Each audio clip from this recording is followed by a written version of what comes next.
when the fixture list comes out at the start of the year, they place a red ring around Leeds' visit to the Rapid Solicitor Stadium.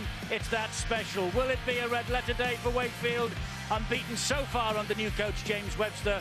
This is his and their big test. Quick check on the teams for you. Wakefield, 4 members of this backline are here on loan. Chris Riley from Warrington, Jimmy Kinehorst from Leeds, Richard Owen from Castleford, and Tim Smith back at Wakefield on loan from Salford.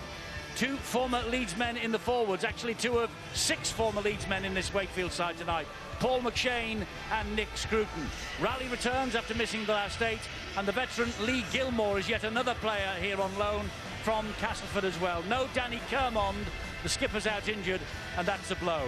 2 more former Leeds men, Richard Moore and Daniel Smith, who played at the academy level at Headingley on the bench, along with Peter Godinay and Tolima Tautai, who is Wigan bound next year. The unbeaten coach is James Webster, in the job for a month. Now Leeds, young but hungry, insists their coach. Nothing too unfamiliar in the back line, though. Ben Jones-Bishop continuing to deputise for the suspended Zach Hardacre at fullback. Kevin Sinfield's back, still not right, so Liam Sutcliffe continues to deputise. Last week's hero with the last-second penalty goal that beat the Dragons. Up front, they're missing the likes of Ablett, Achurch, Luluwai and Jones Buchanan. But Paul Ayton returns to his former club, having departed for the Rhinos at the end of last season. And it's a start for Josh Walters at loose forward. Rewarded for his highly remarkable progress after switching from rugby union, he signed a new 3-year deal today. And a sign of the future on the bench, Brad Singleton is the oldest at 21. The rest are all teenagers. The coach, Brian McDermott, raised in Wakefield. His elder brother used to play here. So out they come, the Rhinos. They've won their last 2 matches, but their watertight defence of earlier in the season has leaked in 10 tries and conceded 59 points.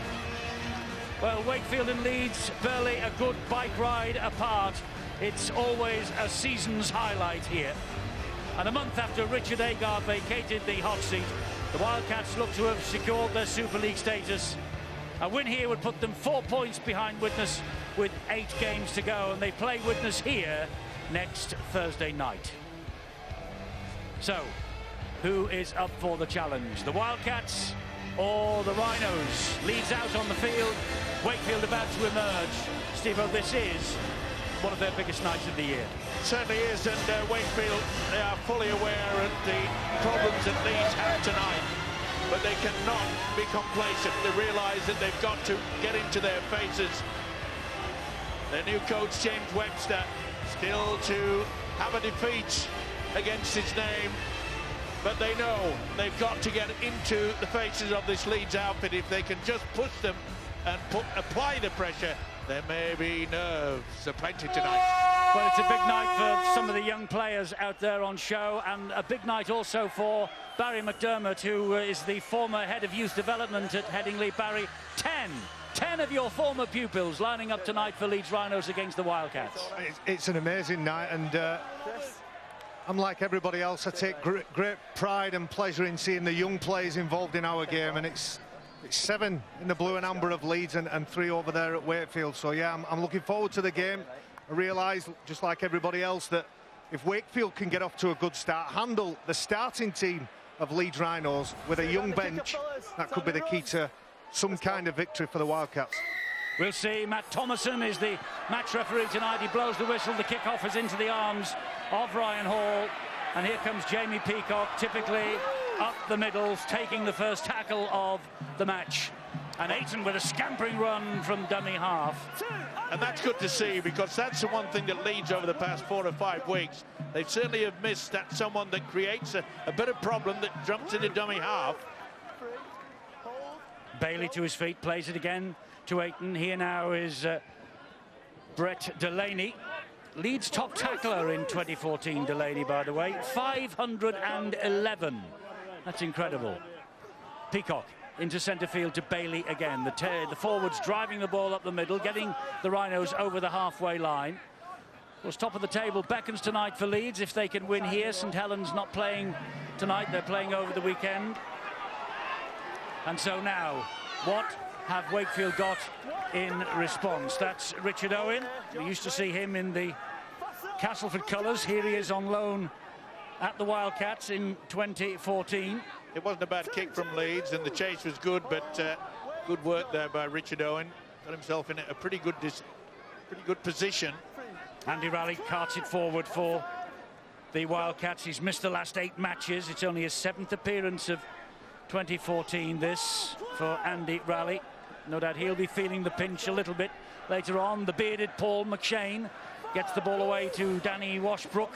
Mr. Reliable. He's only missed 4 games since moving from Hull in 2012. And the kick, well, it's skimmed off the surface. No wonder it's skimmed as well, because it's been raining and drizzling for much of the day in the north of England. But Tom Briscoe dealt with it pretty easily in the end. Well, Brian McDermott, the Leeds coach, will be very, very pleased with that they forced Wakefield to kick from deep within their own half. And that is also important. Remember, at the start of the season, they were averaging around about 7 points shipped into them, and then all of a sudden it just went awry. Peacock, oh, lovely sidestep from Peacock, skipping away. Good job that Raleigh got him round by the ankles and pulled him down. There is Maguire, captain for the night, in the absence of Sinfield. He bullets the pass to Stevie Ward. And he's the type of guy, Danny Maguire, that likes that responsibility. Likes to be able to be chatting to all his side. I'm not saying that Kevin Sinfield doesn't do that, but he likes that pressure upon his shoulders. High kick from Sutcliffe is fielded well by the former Leeds and Wigan fullback Richie Mathers. 70th appearance for Wakefield against his former club, and a grand finalist with the Rhinos 2004-2005 was Richie Mathers. I think most teams realise that they want to start the game by winning territorially. You won't score that many points in the first 10 minutes, but you can win territorially. If you look at where Wakefield have received possession, it's been close to their own try line, and then a massive emphasis here by Leeds to contain them in that half of the field. You know, people really want to set the platform in the first 10 minutes, and Leeds are clearly doing that here now. Yes, another great set of 6 defensively, but this is a knock-on. I think it might have come off Josh Walters, actually. It was a late offload, wasn't it, from Andy Raleigh? He realises with 4 men around him, if he can get the arm free, there's a chance. He does release the ball. Yeah, I think you'll find that Walters has just got fingertips to this.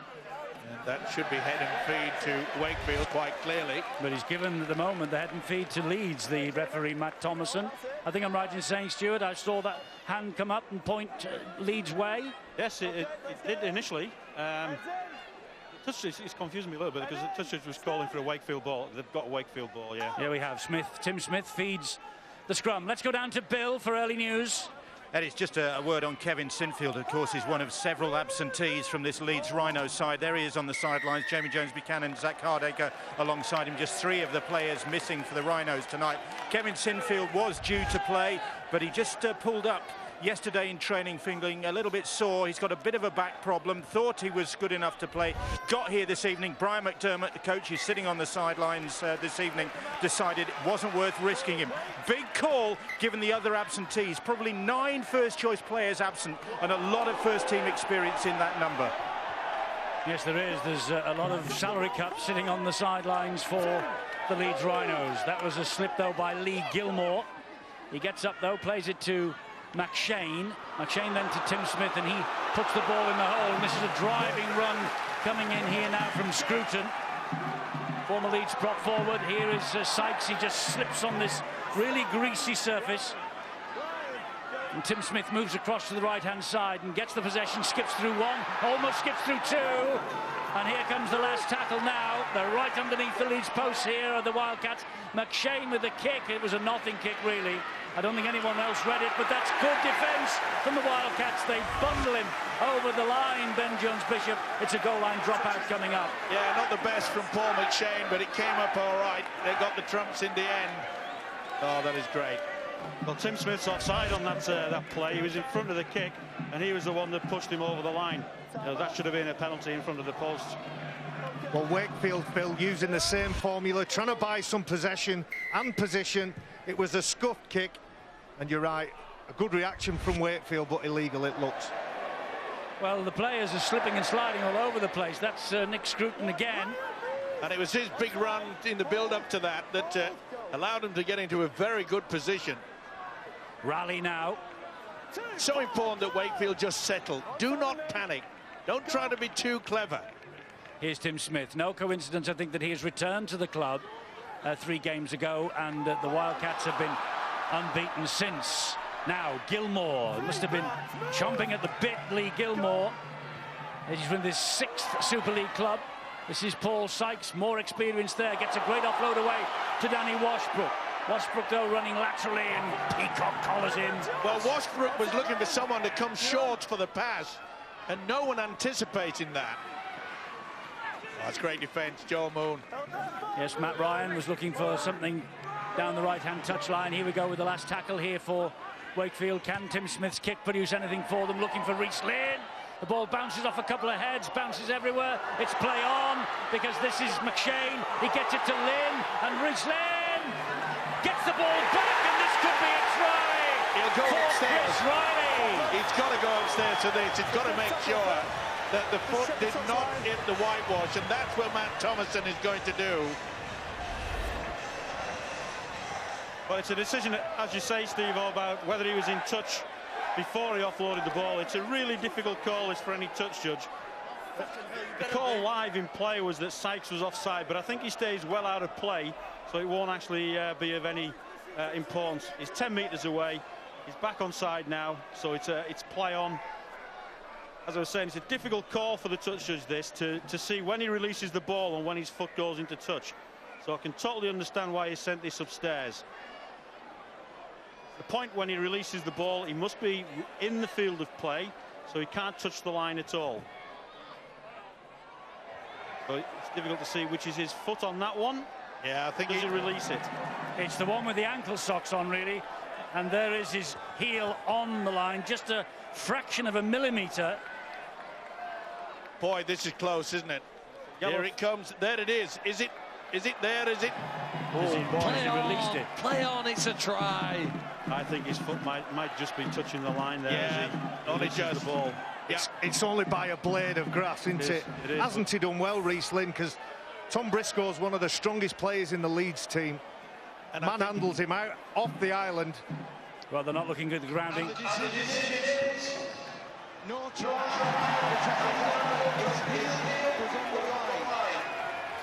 Well, Riley is denied what would have been his 3rd try of the season on loan here from Warrington on a week-to-week basis. Look at this. That's how close it was. Is that just really a in fraction? touch? Is it? Yeah, just. Yeah. Do you know what? They've played one another twice already this season, and Leeds have outscored Wakefield by 90 points in those 2 games. Wakefield have to score first in this game, I think, and, well, that's the first chance gone. They must take the next. The super zoom picture you just saw there actually doesn't equate to when the ball was released from the hand of Reece Lynn, but that proves conclusively that he did have a foot in touch. And, well, the decision earlier, having seen the wider angle from the video referees, Ian Smith and Phil Bentham, was that it is no try, so 0-0. But it would have lifted their spirits, Wakefield. They really needed that. It was good work by Paul McShane to get the Charged ball down by Raleigh. Another set of 6 here for Wakefield. Oh, and now a knock on. A knock on by Ryan Bailey. And he's angry with himself. Yeah, he knows it as well. Paul McShane, I think, has a tug at that. 2 former teammates. The 2 hookers, Paul McShane and Paul Eaton. Paul McShane swapped places with Paul Eaton, and I've been watching the opening 8 minutes, watching the work rate. You'll like this, Steve-O. Paul Eaton has run his blood to water. He's had to be on offensive duty. He's been in the right place when he's needed to be in attack, but he's making 4 and 5 tackles in a set of 6. Just watch him go. Well, I mentioned before the kickoff in regards to the fact that they were missing Rob Burrow. He certainly needs that, especially in and around the play the ball area, and that's the one thing that Paul Ayton can bring to the Rhinos tonight. Well, Tim Smith certainly is the go-to man. Here is Nick Scruton again, ex-Leeds, Hull and Bradford. 12th successive start here for the Wildcats. Sykes.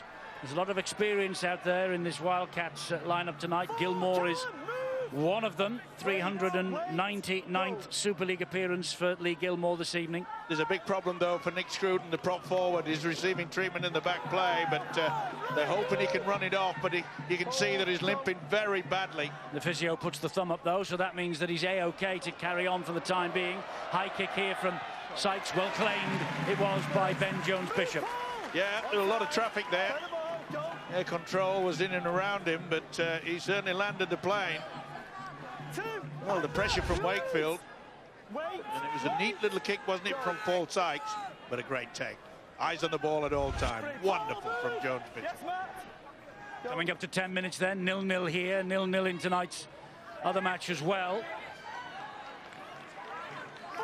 And Ryan Hall gets himself away from the tacklers, plays the ball. Ayton gives it then to Jamie Peacock, and Peacock drives the ball down the middle. And Wakefield, 10 minutes in, are still in this game, and they're still in the arm wrestle. They need to not get bored of defending, turning round, getting the ball over to the other end, and it's sometimes that unforced error, that pass that isn't perhaps on, that can be the undoing and give the opportunity to the better sides. Well, Leeds under strength this evening, tonight, but Brian McDermott says it's a very young but a hungry team. And the Leeds coach, he was raised in Wakefield. His elder brother Paul played for the Wildcats when they were Wakefield Trinity, but he wants to win, and he wants to win well tonight. He said that on boots and all. Gary Hetherington, by the way, the Leeds Rhinos chief executive, is another former Wakefield player. That's untidy in the middle of the field. It's free play here for Leeds, so a kick to the space, and Ryan Hall is after this. Ryan Hall is chasing this. Mathers to the rescue. It goes dead in goal, touching goal, but well, he's furious. Isn't the greater advantage, Stuart, the goal line drop out for them, do you think, Leeds? Well, they're just having that conversation now, the officials on the field. Matt Thomason has decided that he's going to take it back and have the scrum there. It's not too far away from where they would have got the ball. I suppose it's 6 2/3, isn't it, really? On the line, boys. Yeah, it was good work, though, by Richie Mathers, and he had to be there. But quick thinking by Danny Maguire. But, you know, after a good start to this game, Paul McShane threw Tim Smith a shocking pass. I think a scrum option. They've got to concentrate on that. Perhaps a better attacking option with the back line that Leeds have got, Eddie, rather than that goal line dropout, if they could use the space as it is. Although I think that's going to be pretty well controlled. Danny, move! One, hold. So it's now with Callum Watkins, and he fires the pass at Delaney. He had to pick it out of the air behind his ears almost then, Delaney. It's a big responsibility for Jamie Peacock as well. He really has got to lead by example. He knows that they've only got youngsters on the bench, and that is pressure pass, and nothing that Joel Moon could do about that. Good pressure from Jimmy Kinehorst there. Well, Jimmy Kinehorst will know every one of these players, of course, on loan from the Leeds Rhinos, signed from the Leeds Rhinos after playing for Leeds Met. So a great story for Jimmy, and a tremendous professional, works very hard at his craft. One of Barry's babes, eh? Barry's babes, Jimmy Kinehorst. He hasn't played for a long time. He last played on the 23rd of March, and he was out on loan at Hunslet in 2013. So hasn't really cemented a place in the Leeds first team squad, and getting some valuable experience in the Super League here with the Wildcats. Yeah, not many babies with beards, but there we go. Good work on this short blind side, though. Reece Lynn comes inside to an ambush, really. Walters is there, Watkins is there, and Paul Ayton was in attendance as well. Scruton, he looks like he's run off that earlier knock. Such an important forward as well for Wakefield. In the early part of this game, he had two very, very strong runs, got them in a good position. 4 of them it takes.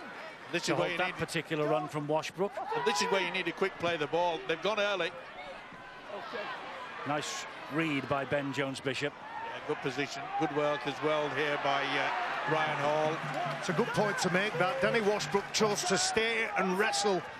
Even though there were 4 defenders in that tussle, it meant it was a slow play of the ball. Tim Smith had hardly any time, and that's why the Leeds Rhinos are just about coming up to the 40. On Briscoe now. His brother Luke was named in the 19-man squad. He didn't get the nod finally from Brian McDermott. Rob Mulhern did when Kevin Sinfield pulled out, another teenager. Walters now. Talking of Walters, 2 tries from him, and he's been a substitute in each of the last 4 matches. So coming on from the start tonight, Sutcliffe then fires the pass to Maguire. It goes straight up in the air almost from the boot of Danny Maguire. And well claimed, very well claimed over on that far side by Richard Owen again. Yeah, eyes on the ball, concentration was very, very good indeed. Interesting to see how Leeds are working Danny Maguire. Instead of him taking first receiver, they're shoving him way out wide. Well, that was swinging arm far too high by Jamie Peacock. Yes, right under the chin of Kinehorst. I'd like to mention Richard Owen, on loan from Castleford. He had that horrendous leg break, didn't he? And he hasn't really recovered, has he, from that? And struggled to get into this Castleford side this year that's going so well for Darryl Powell. We saw that last night. And so here he is now at Wakefield.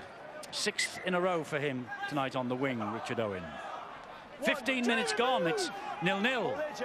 Is that a little psychological battle won by the Wildcats? I think you'd have to say that, yes, but you know, they've had a try disallowed, so we said he would lift their spirits, but they've just got to start getting into a bit better shape. And that's good play. McShane gives it to Sykes. Richard Moore, I notice, is out there wearing 16. Second spell with Wakefield. One of half a dozen former Leeds Rhinos players out there tonight in one way or another. That's Matt Ryan, ex-New South Wales under-19 representative player, Matt Ryan. Here now Tim Smith. He dabs it over the top. Washbrook's after this. Washbrook gets the touchdown. Tremendous play. He's not given it. He's not given it yet. I think he just wants to check the grounding. And it looked perfect from up here. I think Siowi had the better angle than Matt Thomason then. Well, live, it certainly looked like Washbrook was the first to the ball and to touch it. But, you know, we have been proved wrong when the video referee has a look at it in slow motion. First of all, to check that he's onside and he's well behind the ball. Does he win the race to the ball? Said before, it certainly looks like he does. Does he ground it correctly? Ball's on the ground. So 2 hands on it. That's enough for a try for me. Yeah, you're right. The fingertip control is sufficient. There's downward pressure. Only just though with a little finger, I would believe, but yes, it bobbles, doesn't it? Yeah, Bobbles late. There it is, and that's sufficient. That should be TRY time. And what a combination. Washbrook knew exactly what was happening from Tim Smith. Well, what a loan he's becoming. Remember, Tim Smith was the start of the show last year, and he has just come back into this Wakefield side. Well, we're convinced, the video refs aren't as yet. Well, with the ball coming from a kick, he doesn't have to be in possession of it, and he can ground the ball with his hand, arm, or the upper part of his body. That's so a try, he only has to get something on that there. That's a try. Unusual technique. He's crossed his hands to ground the ball, but doesn't matter as long as you get it. Absolutely. And the decision is try. Grounded it properly. Danny Washbrook, and he was onside chasing the kick. And so Danny Washbrook, as I said earlier, Mr. Reliable. He came here from Hull in 2012. He's only missed 4 games in all that time. Well, it was a penalty that Leeds give away that give the field position now. I think this was an excellent try. And you saw Tim Smith, just before he got his hands on the ball, turn to his left and acknowledge a bit of communication. I think Danny Washbrook has said to him, put the kick in behind the line. He's chased as hard as he can and made every effort to get that ball. Fantastic execution of a very difficult skill. The ball just holds up at the right minute, and Danny Washbrook gets a great start for the Wildcats. A great start and a psychological start as well for Wakefield, because he got a try against Leeds in the last home victory against the Wildcats, 2012. I wonder whether that is a sign of what's to come tonight. They lead 4-0. Sykes is composing himself. This isn't the most difficult kick for a kicker of this man's quality. He should add the extras, and does. And the Wildcats, well, Richard Agar sowed the seeds. James Webster is reaping the rewards. He's harvesting gold for Wakefield. And you have certainly hit gold, haven't they, with the return of this man, Tim Smith, and Sykes put it through. Just got caught out at Ben Jones-Bishop. but take nothing away from the kick and the way that the loose forward, Danny Washbrook. The combination of those two players, well, that would bring a smile to the new coach, James Webster. Can anybody put a finger on why Tim Smith looks a different player here at Wakefield? He did all last year, and he has over the past 4 weeks than he has done throughout 2014 at Salford. Is it purely and simply because of James Webster and Richard Agar's previous influence? It's confidence, Eddie, and I believe that James Webster, talking to one of the Wakefield players, he said he's got a unity and a spirit in the dressing room that we're really starting to show when we're in the field of battle. And Tim Smith, if he plays with no accountability, he's one of the best players in the league. When he's under scrutiny, it's not always a recipe for him to be successful. As we see an error here, they've turned it over to Leeds. Eddie, to answer your question, I think some players need to be the main voice in a team. Tim Smith probably is that at Wakefield. It perhaps wasn't the case when he played at Salford, and therefore I don't think we saw the best of him. So he needs to be loved, basically, is what you're saying? He needs to be the main decision maker, and I don't think he probably was. With the players like Rengie Chase and what are around him at Salford, he wouldn't be the sole decision maker when it came to the big play. And we see that quite often, not just in 1 or 2 clubs, but you know, you need players out there. You look at Danny Brough, he's a perfect example. He likes to be the #1, he likes to be bossing things, and it's the same with Tim Smith, and boy, he's just done that, hasn't it? Oh, that's back to 6. Now, was that a knock-on by Leeds or Wakefield? I think that came out off a Wakefield hand. It did. Richard Moore palms it back. It's come But then back. it hits the Leeds player, and I think this is where the knock-on comes about. Yeah, if it's... Does it? That's back, and does it hit Sutcliffe? It must Off have done. Richard Moore. Does it ricochet? Josh Walters doesn't knock it down. I think Sutcliffe gets a touch to it here. It goes back against Sutcliffe, and it's actually picked up again by an offside player. So, you know, really that should have been an offside penalty to Wakefield. But at least they've got the ball. Yeah, come on, let's go. Yes, but they're getting it there. They could have been 30 metres further upfield, couldn't they? Oh, you're red hot, Stuart, over the past 24 hours. You were on the button last night, and you've picked up a couple here tonight as well. You better start getting in training. You better get your whistle back. You better get your boots ready. My whistle's sailed. We've all lit his whistle, Eddie. We don't want him putting it back in his mouth. So Wakefield in possession. I'm with you on that one, Baz. Midway through this first half. 6-0, Wakefield. They lead. Washbrook. And that's better defence, and they know they've got to get really up the tempo in that department. There's a good hit by Jamie Peacock. You just get the feeling that Wakefield are getting the shape sorted out. This will be a good kick and chase. Look at the numbers in the white shirts. Led by Scruton, that chase. They've had a great opening 20 minutes, primarily because they've had far more possession than their opponents, and yet still, Leeds have contained them with a fair bit of ground. You know, I think the tackle success rate pretty good for both sides. You'd expect that in this high contest here. And Wakefield would be ahead. They've had 2 penalties, a goal line dropout. That extra possession has certainly made them look the better team in the opening 20 minutes. Stevie Ward, 8th start of 2014, out of 17 appearances now. He got a late call-up last week. The 3rd time, actually, that as an 18th man, he was called into action because someone was taken badly in the warm-up. And Stevie Ward hoping that everything will be all right here tonight, and it has been so far. Although Sinfield, of course, pulled out of the side late on. It wasn't for Ward, though. Pass goes wide to Ryan Hall, then further wide to Joel Moon. Moon puts boot to ball. This goes high. Mathers is waiting for it. And under pressure from Maguire, he got to it. Well, 2 good kickers of the ball in the Leeds 6 and 7 shirt tonight. Liam Sutcliffe, perhaps we'll see one of his really, really high ones a little bit later in the game. But Richie Mathers and the 2 wingers, Owen and Riley, going to have a big job. This is Matt Ryan again. Ever present this year, Matt Ryan, just as he wanted to be. He wanted more game time. Came from Parramatta, where he'd made just 24 appearances in 2 years, Matt Ryan. That's Mathers, who didn't like the attention from Stevie Ward. And well done to Mathers, by the way, for his organisation of the big golf day this week, where we found out who was the top golfer in Super League. We featured that on Boots and All as well. It was Richie Mathers who was the brains behind that particular event for some very, very well worth charities too. James Donaldson was the winner from Bradford. Yes, a trophy Anybody for that's Bradford. interested? Trophy for Bradford. We're back here next Thursday. What a vital match this could be. Wakefield Widnes, 7:30, Sky Sports 1, and Castleford Huddersfield next Friday at 7:30, Sky Sports 1.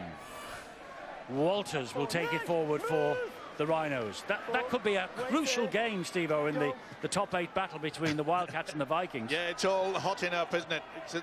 But I'm just being a little bit disappointed with Leeds. They're not utilising dummy runners or anything. It's just playing one man onto the next. And they're depending on the kick, though. That's good take by Ryan Hall. That was work by Keenos. Good covering by Kinehorst. I think Wakefield will remember not long ago they lost at Leeds. The first 2 tries that the Rhinos scored were through kicks to Ryan Hall on that left side. He is one of the best in the world, isn't he? Taking it up. Physically, his presence allows him to dominate the opposition winger. And that has to be known. When it gets to the last play, controlling whatever Ryan Hall does is a major, major area of concern for the Wakefield. Yes, and Jimmy Kinehorst was very keen to make sure that there was nothing developing from that particular run. Down to Bill. Eddie, Jamie Peacock just getting back to his feet in back play as Wakefield knocked that ball on, and Peacock, just a passenger play there that sums the man up, because he was victim of a really big hit from Lee Gilmore. 2 old pros going against each other. Gilmore let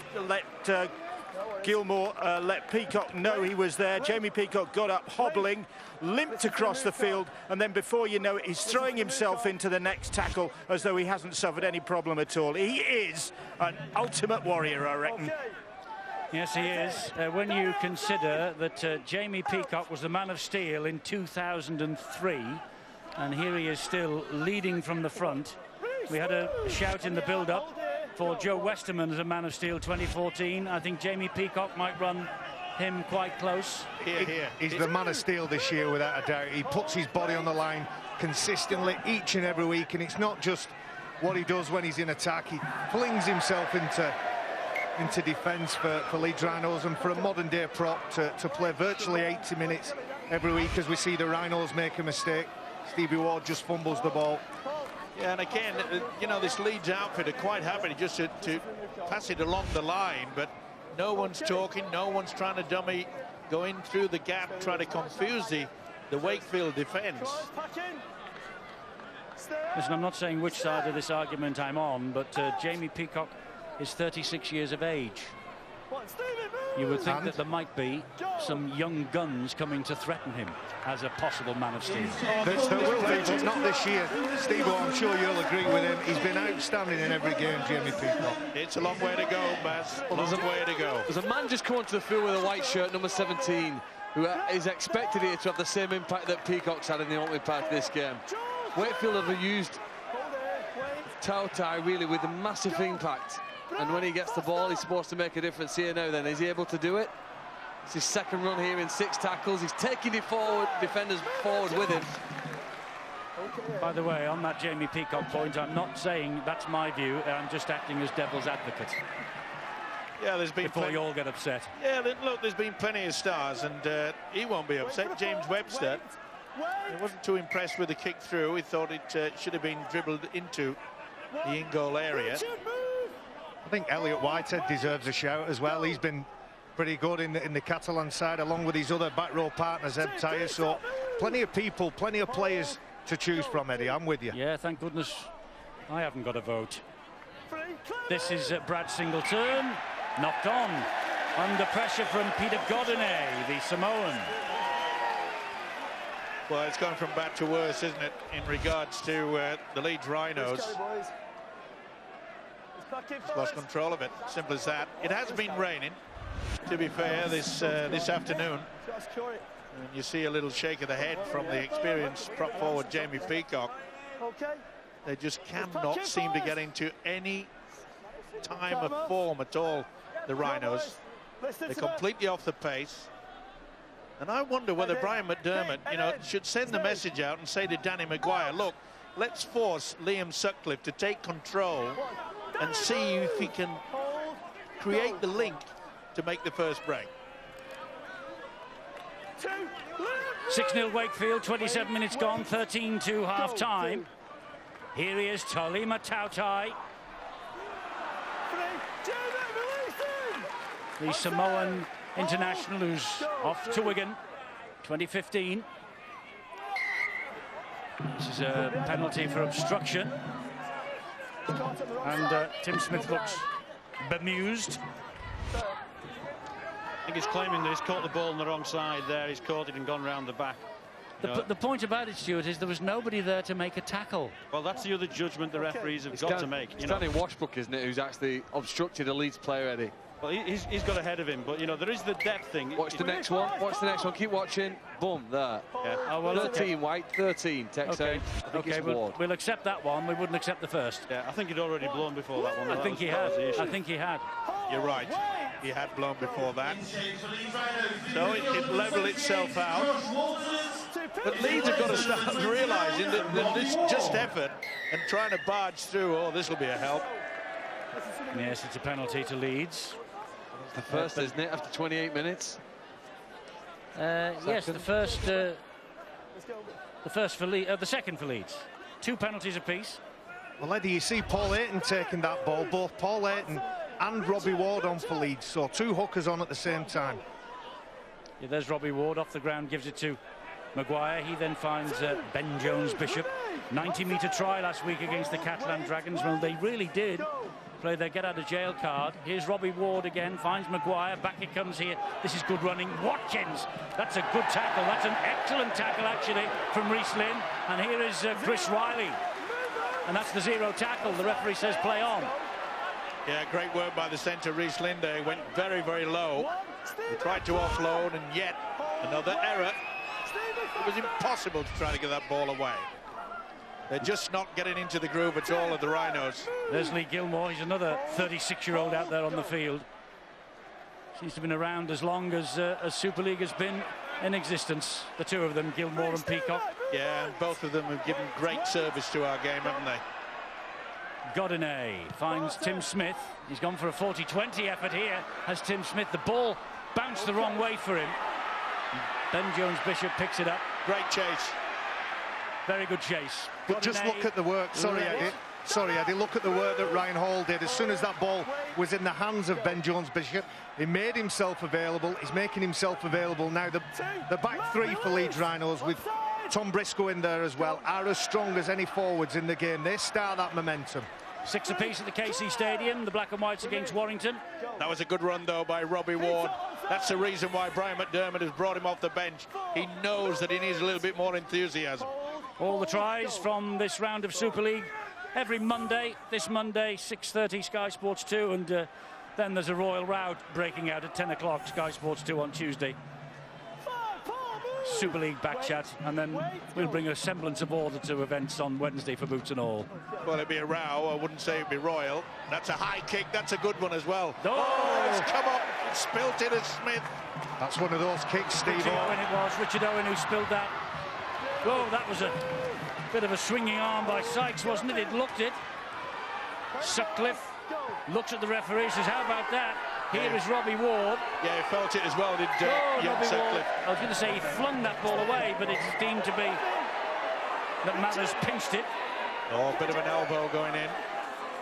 Mathers, let's just say, tried to lift his body and use the elbow as a little bit of a lift. Old bull and young bull there. Richie Mathers puts him on his back. No doubt he stripped that ball, and Robbie Ward looks at the referee, decides to stand his ground, and there's a bit of pushing and shoving on the floor. Put your head in the tackle, yeah, onto him. Yeah, and no punching here. Think about what we're doing. All right. Penalty here, wait here. Well, the first real good opportunity now from the Rhinos. Can they do something a little bit different? Sutcliffe gives it to Danny Maguire. Maguire is grounded 10 metres away, plays the ball to Ryan Hall. Here he is, the grand old man, Jamie. Jamie Peacock spins away from trouble, goes for the line. They're looking to bring Jones-Bishop into the attack. Oh, it's a short ball. Solid run from Brad Singleton. They're camped underneath the sticks here. They've got 3 tackles remaining. And it's with Sutcliffe again. Back it comes to Watkins. It opens up for Watkins. And Callum Watkins gets the ball down for the Leeds response, and it all came about as a result of that penalty for Richie Mathers stealing the ball, 2 men in the tackle, and Callum Watkins try, and the kick to come, and Leeds should be level at 6-all. Yeah, silly play, wasn't it, by the fullback Richie Mathers. No way in the world that Robbie Ward could keep hold of that right in front of the official. And he just throws the dummy. That's neat play. That's the type of play that Callum Watkins can do to any defence. Absolutely superb.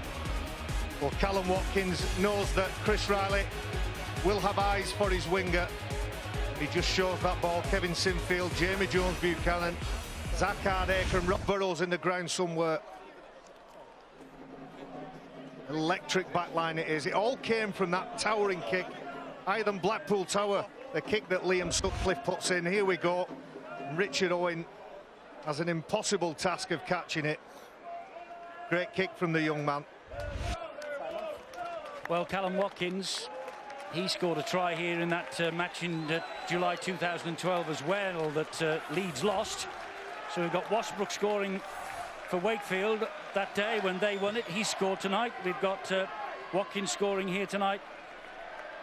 And on that night in 2012, Leeds lost it. So Sutcliffe has missed with the conversion. They're not level. Wakefield still edge it 6 points to 4. That's going to be one of the best 30 minutes plus that Wakefield have played. I know they've just conceded a try, it's a silly thing to say, but they've really done well in this game so far. And I don't think Leeds' attack's been that good. They've relied here on individual brilliance. Give the ball to your best player and work your magic. Okay, there's not a lot of team effort gone into that. He saved them here and got them out of an embarrassing little hole to begin with. But Wakefield's play, I mean, they've played almost 30 minutes and missed just 3 tackles, over 30 minutes. It's been incredible effort from Wakefield. But can they maintain that now? You've had a 1 or 2 minute break while they've stood behind the post, and this tests people's concentration because the best teams like Leeds here could put another 6 points on in the next 6 plays. So just ahead as we approach half-time, about 6¼ minutes remaining in this first half. They've only won twice at home against the Rhinos in 17 Super League meetings of Wakefield. And they've actually done better at Headingley than they have done here. They've won 3 of 20 in visits there. But it's been small pickings, really, for Wakefield whenever they come up against the Rhinos. Ooh, that's a knock-on. It's a knock-on by Robbie Ward. It was an untidy play, the ball, by Ayton, to be fair to Ward. Yeah. Watch this. Not the best. And then just a little fumble. Yeah, it's the little things. It's a lack of concentration that makes it difficult. At least he got his foot to it. What about the tackle from Peter Godinat, the number 7 for Wakefield, to stop Paul Ayton at full steam? I think we've got to give him massive credit, and his teammates did acknowledge it's a great tackle. That's a potential momentum shift here now as we approach half-time. Yes, head and feet at the scrum. Here's Talima Tautai. Pretty hard to stop, isn't he? You see he's attracted 4 defenders. If you can get a very quick play the ball, you can take advantage of that. Steve-O, they pulled him out the scrum, stuck him at standoff, said tuck that under your wing and run over somebody. I didn't like the flop from Jamie Peacock. It was a little touch late. Richard Moore.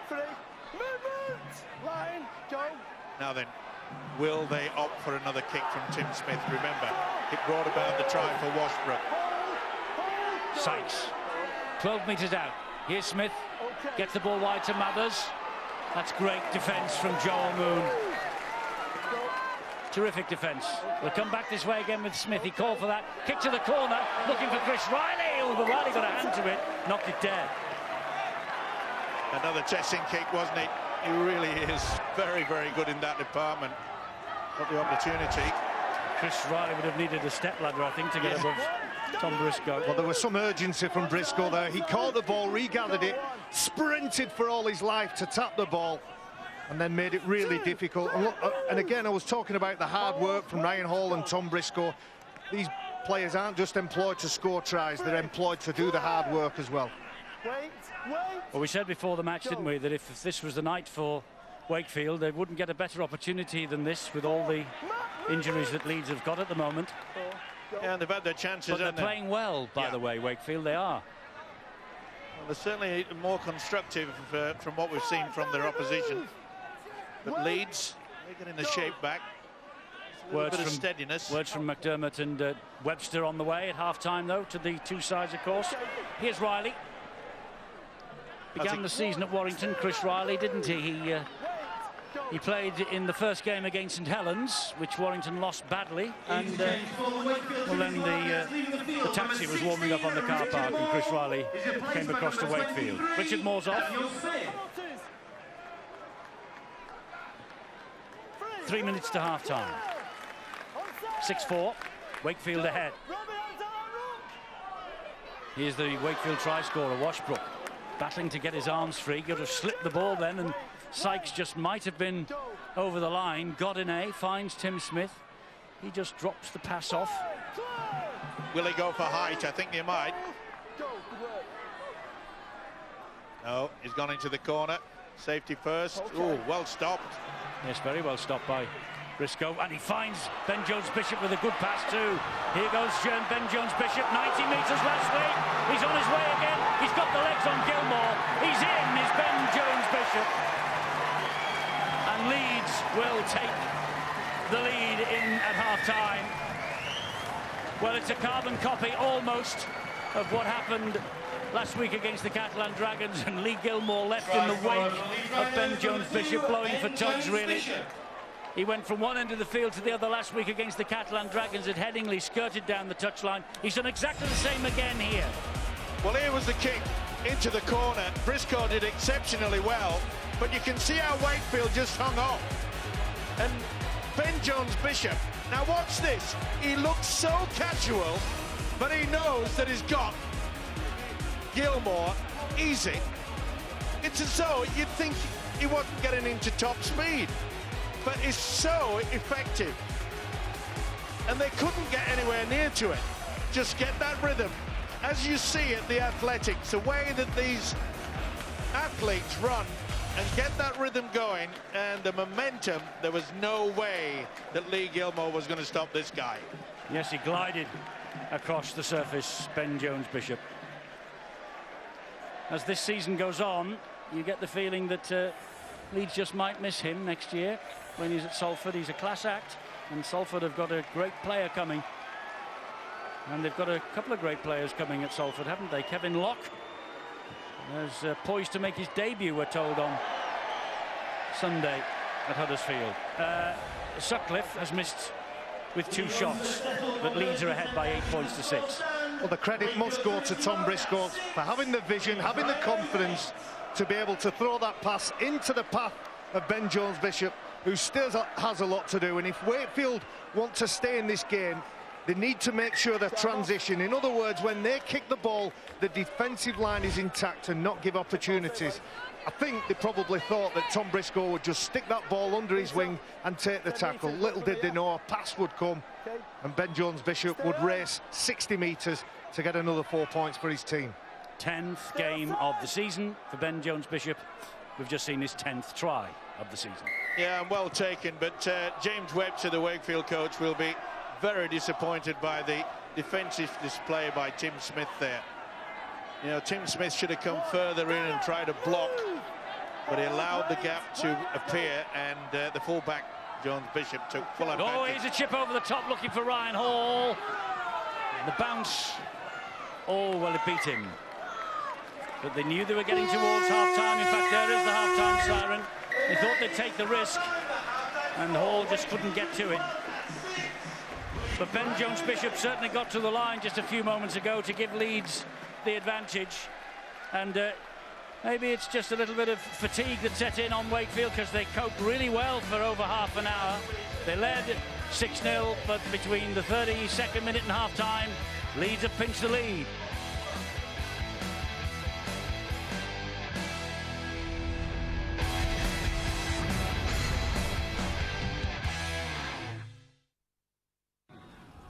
Has he got downward pressure? I think so.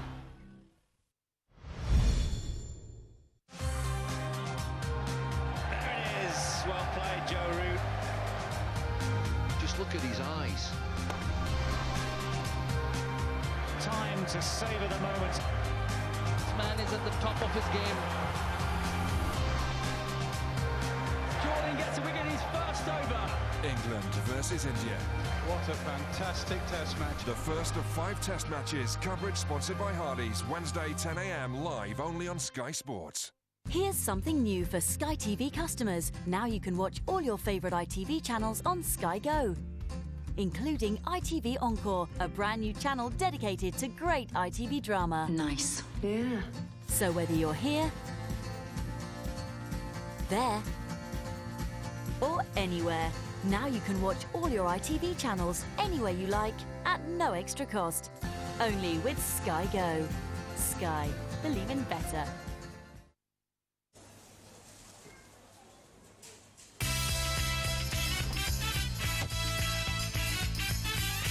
Can you feel that? That's Double Delight Hat-Trick Heaven. Bet on the first goal scorer, and if he scores first, you win. If he gets another, we'll double your odds. And if he gets a hat-trick, we'll treble them.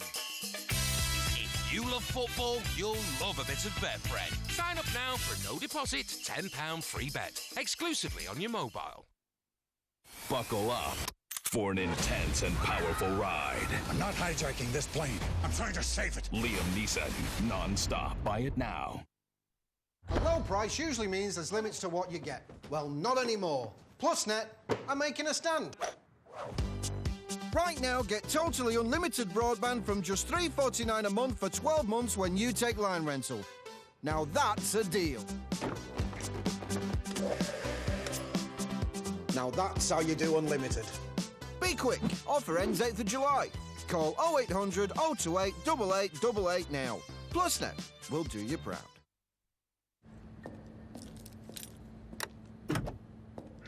Let's go fly a kite up to the highest height, up through the atmosphere, up where the air is clear. Oh, let's go.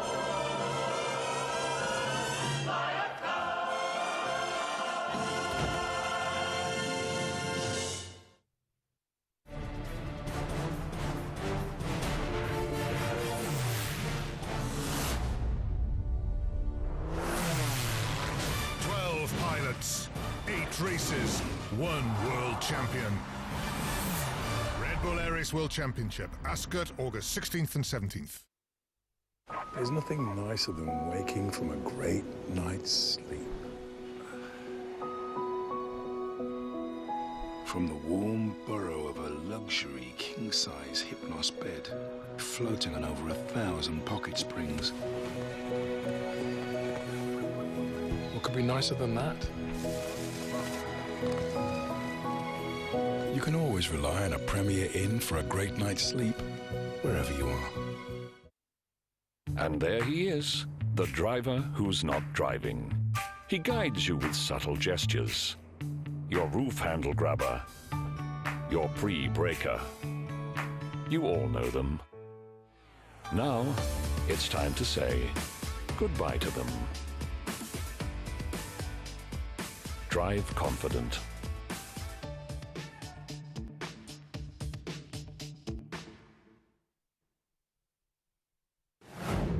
And look at that! It's the British Grand Prix for Nico Rosberg. Has he got downward pressure? I think so.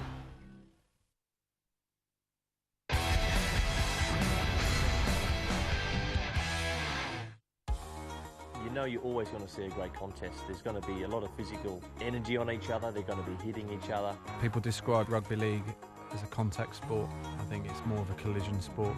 It takes a massive toll on your body, and you know the way we play it, you've also got to be pretty smart and switched on too, you know. It's too tough for me. Deep down, I would love to be a rugby league player. I want to be a rugby league player. Who were my heroes when I was a kid? All my heroes were rugby league players.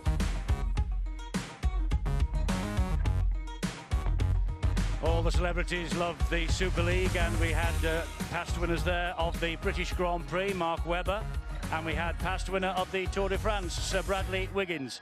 And those two events, of course, big on the calendar this weekend. The Tour de France beginning in Yorkshire tomorrow in this part of the world. And on Saturday we have qualifying for the British Grand Prix at midday on Sky Sports F1, and on Sunday the race itself at 11:30 in the same place.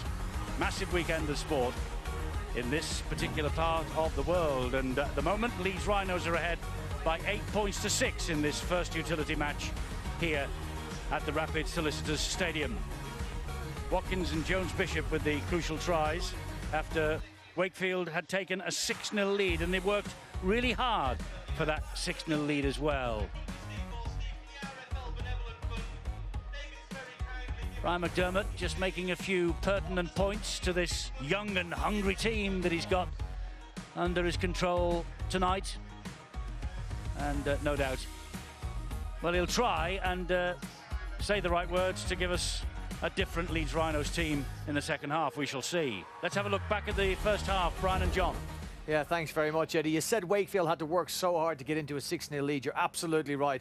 They'll be very disappointed with the way they threw it away towards the end. But we're going to start that 15-minute mark.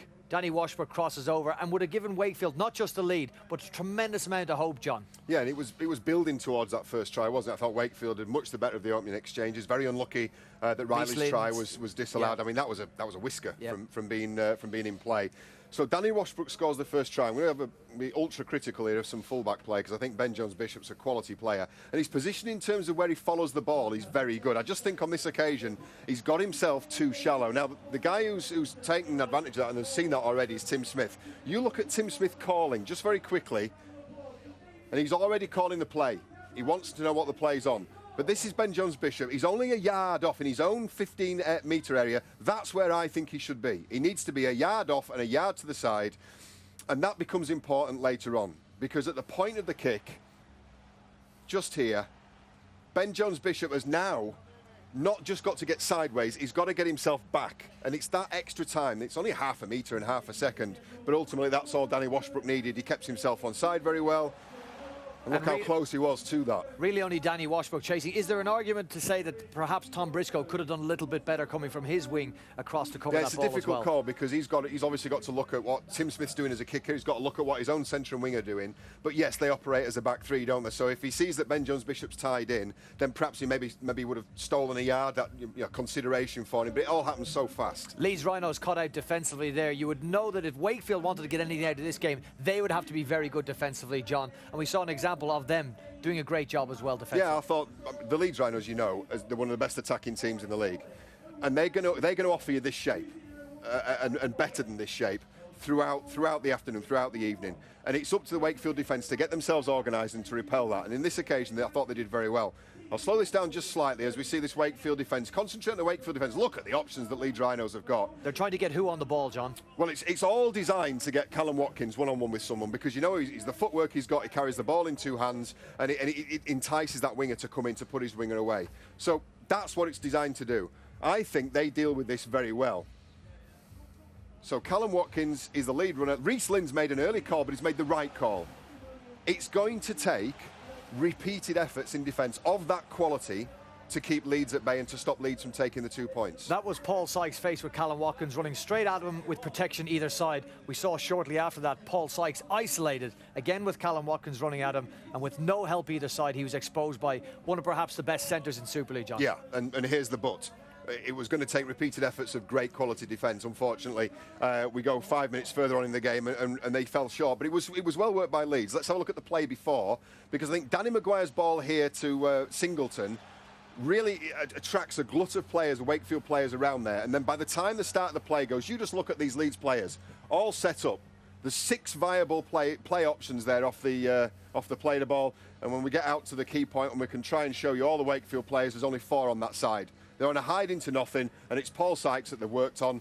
Now, again, you can be ultra critical and you can say that Riley, whether Paul Sykes goes in or goes out, you've got to follow him. You've got to go in with him or go out with him. You're almost attached to Paul Sykes' hip there. He doesn't do that, and it's in the end, it's a walk-in for Callum Watkins. He's a player of immense quality. And it's somebody that I'm sure James Webster would have spoken about in midweek, keeping him quiet. Yeah, that made it 6-4 to the Leeds Rhinos. Then that late Ben Jones-Bishop try, 8-6. It was all there for the Wakefield Trinity Wildcats, Eddie. They'll have it all to do in the second half to come away with 2 points. Back to you.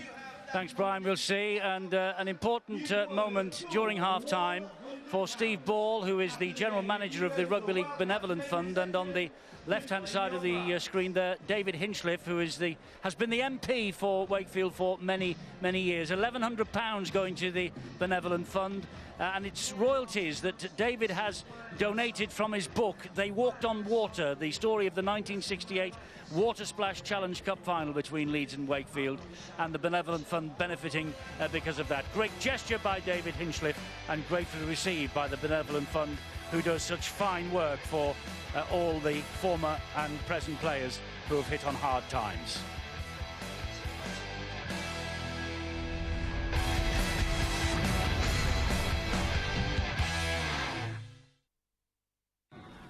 Looks like a job for the old magic sponge. Sky Arts joins the faithful on their annual pilgrimage to the Church of Rock. With the biggest lineup in its history, including headliners Avenged Sevenfold, Linkin Park, and Aerosmith. Download Festival starts tonight at 9 on Sky Arts 1 HD. Hello. I'd like to take this moment to sincerely apologise on behalf of Three. Our customers' recent actions overseas rest entirely on our shoulders. We're sorry. We thought allowing customers to use their phones in 16 destinations worldwide like they would at home was a good thing. No extra cost for calling and texting back home, no extra cost for data. But we failed to consider the consequences. The holiday spam. We're sorry. Sorry for all the sunsets, the fancy cocktails, for plane wing after plane wing after plane wing. Sorry for the mini monuments, the beach feet, the street food, the hashtag no filters, the hot dog legs. We deeply regret the frustration this has caused, and we urge all Three customers, when abroad, please brag responsibly. Thank you.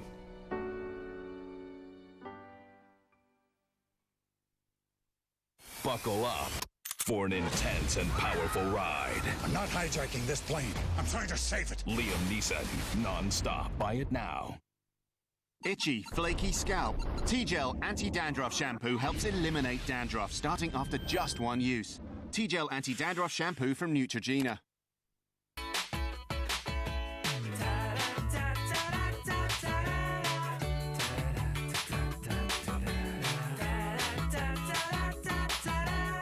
$1 million holiday home listings, one way to book yours. HomeAway.co.uk. HomeAway, the world's #1 choice for holiday homes.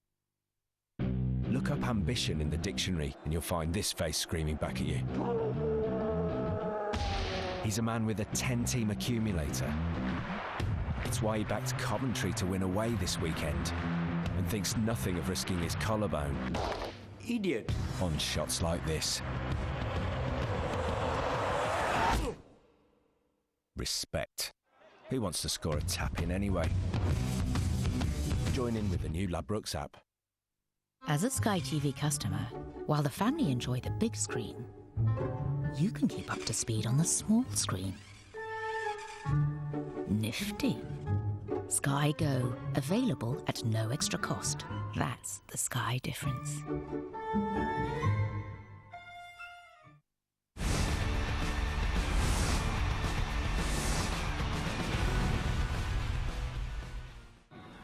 Looks like a job for the old magic sponge.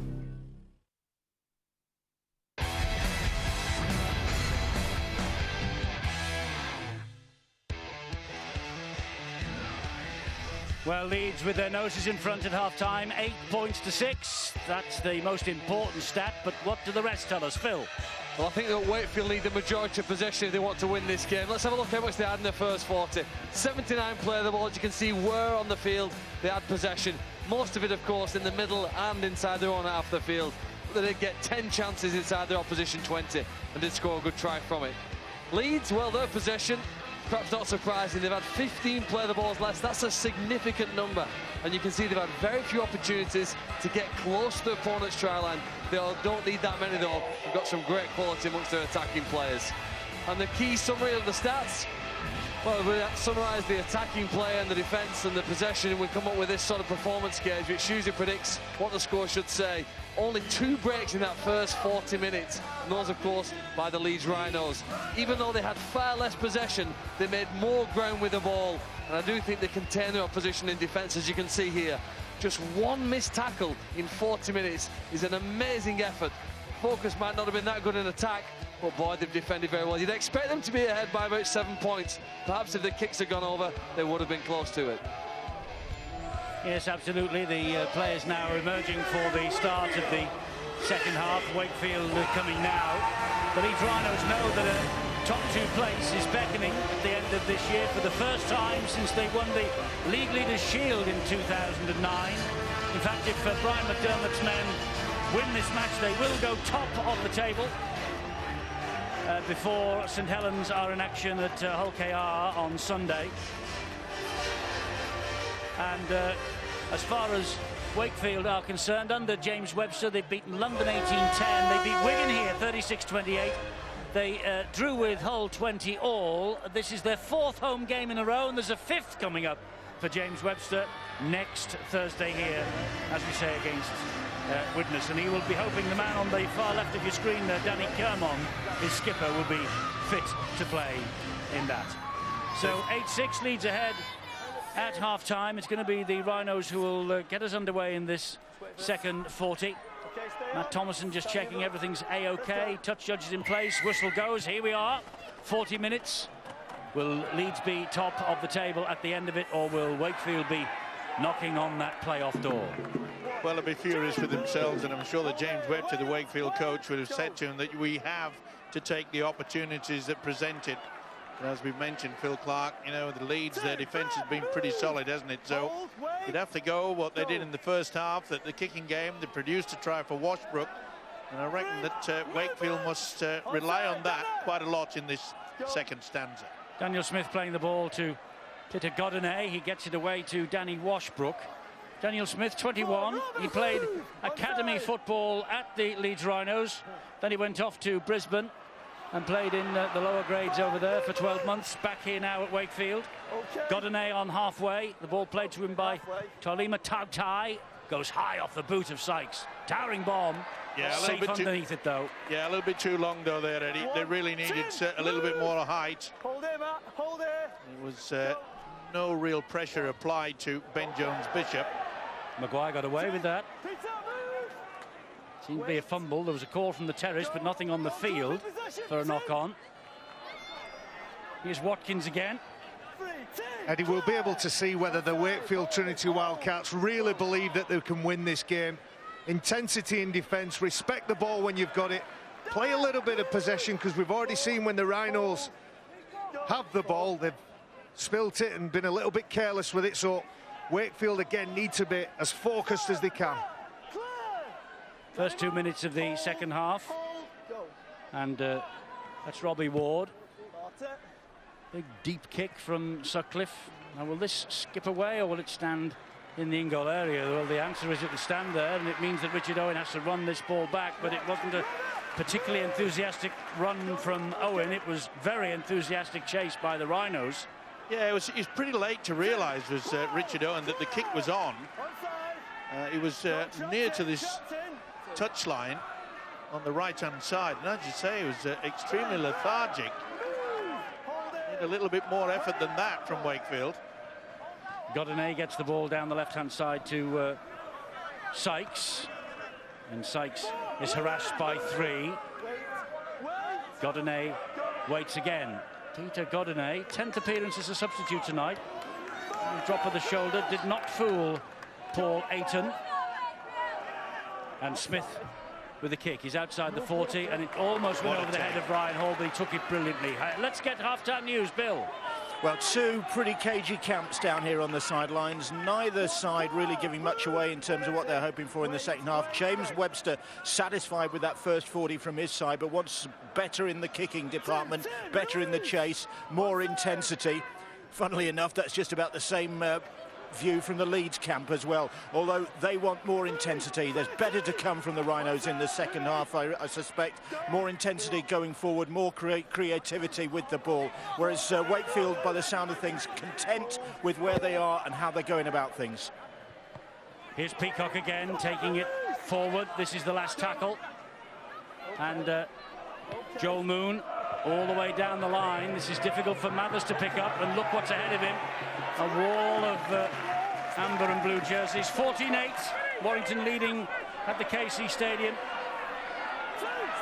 That was a pretty good kick as well on the short side by Joel Moon. It really was a good chase as well by the Rhinos. They needed that. It's going to be pretty difficult for Wakefield to try to get out of it. See how they're getting out of the blocks extremely quickly, the Rhinos. Here's Rhys-Lynn again down that side. He's taken on Briscoe and he's beaten him, but recovery well by Watkins. Ooh. And, well, Lee Gilmore looked at about 5 different minds then. Went to pass again, and said, well, go on, then I'll take the tackle. Bit of a wasted tackle. Smith on halfway, right down the middle. Oh, and it bounced, fooled Ben Jones-Bishop. Yeah, he couldn't believe it. He had the arms ready to embrace it. Chase a little laboured by Wakefield, but Kinehorse gets to him in the end. I've got to say that the referee, Matt Thomason, he's having a devil of a job trying to get them back a really good 10. It's very narrow indeed, not just for one side, but for both sides. Jamie Peacock gets the ball away to Paul Ayton. Bounces off one tackle, gives it then to Sutcliffe. Gilmore helping out in the tackle with Paul Sykes. What was noticeable in the first half was the lack of passes that Leeds made. You know, they ran from dummy half and they just give it to one player and said, get as much ground as you can. There's a clear shift here, I think, since we've had the break. They're passing the ball far more. It's something that's been successful for them this season when they've run games, and maybe that's the key to their success here tonight. Mathers collects the kick and then collects the tackle. They're so good, Leeds, aren't they, at slowing the play, the ball down. 2, 3, 4 men in the tackle. No way that Wakefield can... There's another 3C, and they'll just put him on the ground, hold and push, and then allow him to play the ball eventually.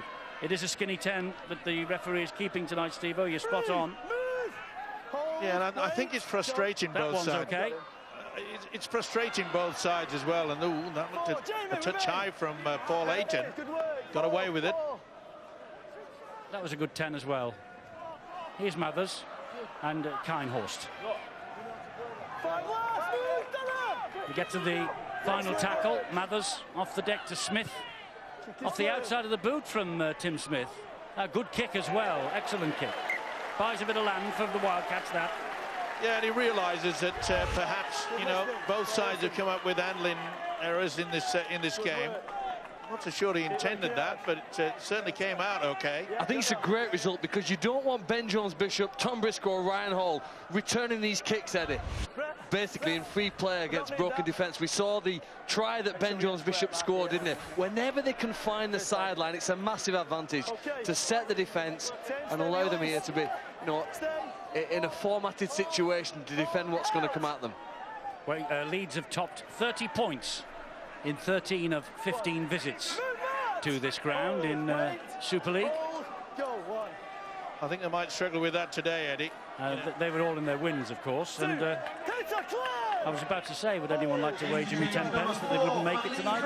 Well, I think it's pretty odds on with the fact that you know, so many injuries for this Leeds outfit and so many youngsters on the bench. It's been difficult for Brian McDermott, but he's certainly ringing the changes to their advantage. Jamie Peacock off, and Elliot Minchella comes on, the 18-year-old, only his second appearance of 2014, half the age of the man he has replaced. Well, it's amazing. It is a game where, you know, to get a clean break is so rare.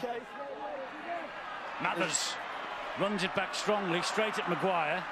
It's a good tussle, Steve, on neither side wanting to give the other side an advantage. Jamie Peacock, 8's coming off, as we know, but Elliot Minchella coming on. He'll add some enthusiasm, I think. If we're all watching it, We're probably waiting for the intensity notch to go up a couple of gears.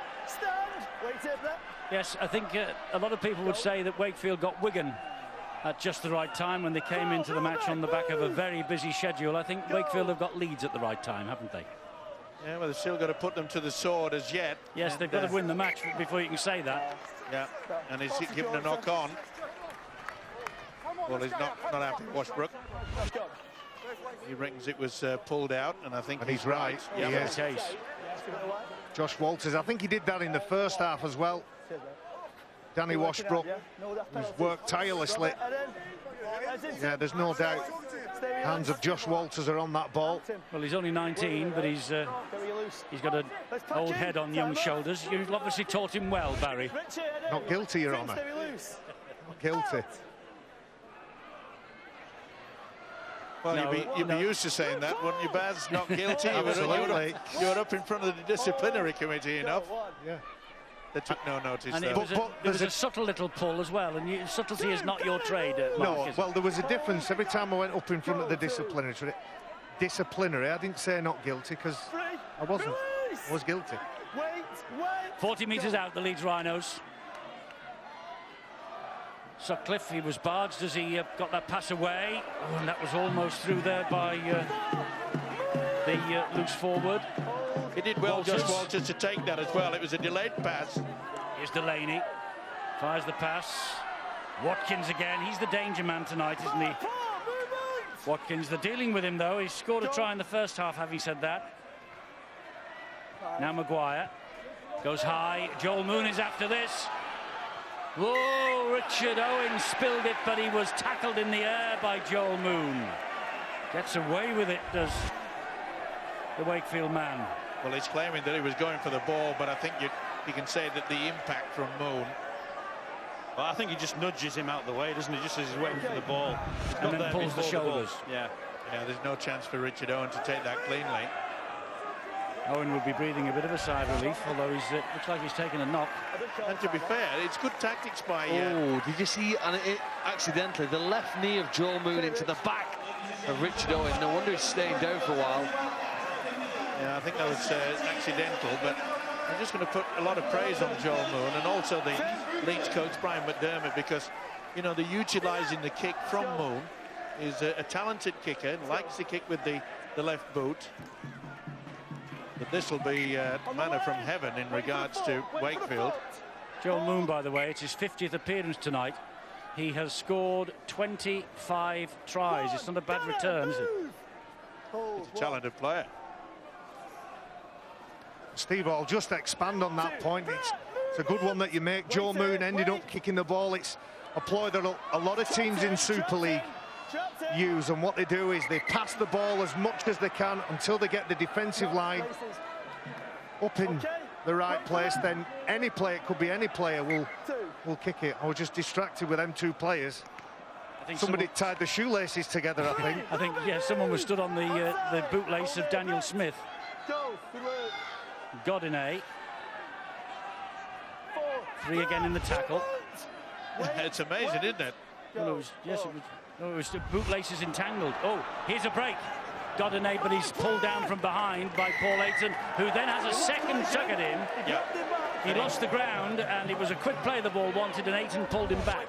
You know, when we see this, I often wonder, why doesn't the referee give up the yellow card? You know, that is a professional foul. Well, he's certainly got everything there that if he chose to do so, that would have fitted the bill. You know, he'd made a break, it was clear, a quick play of the ball would have put him under pressure. That's a perfect situation where you could have used the yellow card. He looks dangerous, Godinay. He's very sharp, very speedy out of dummy half. Paul Ayton, 2 featherweights, 2 flyweights. They've had a couple of run-ins against each other, and some position and possession for the Wildcats. Well, this is a golden opportunity for them here. Godinay will start this move 10 metres away from the line. It'll be driven in by Nick Scruton. 7 times an England international, Nick Scruton. Godinay, and Smith changes the direction of the play. Good ball back on the inside as well. Mathers will score against his former club. Has he knocked on? No, he hasn't. The try is given. James Webster punches the air with delight. And Mathers, it was a neat little move that. They went left It was immediately swung back right. Mathers knew the ball was coming, and Mathers just snaked down the arm and plonked it over the line. He's got a big smile on his face. It's his 70th appearance, and he's given the Wildcats the lead. Yeah, second goal there from Paul Ayton. Put them in a very good position. The little switch back on the inside.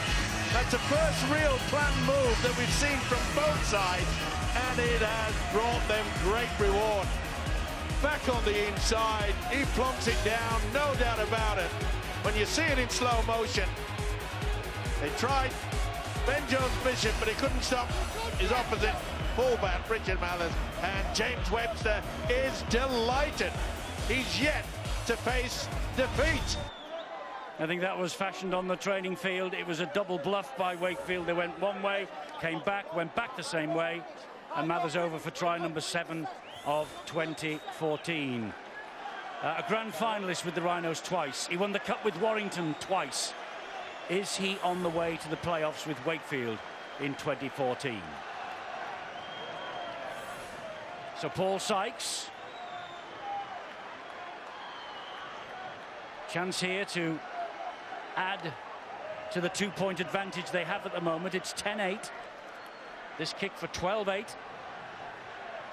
And Leeds struggling with the kicking because Sinfield's off, and Liam Sutcliffe not accurate yet tonight. Could be a crucial lead. And it is maybe a crucial lead. It is now 12-8 to the Wakefield Wildcats.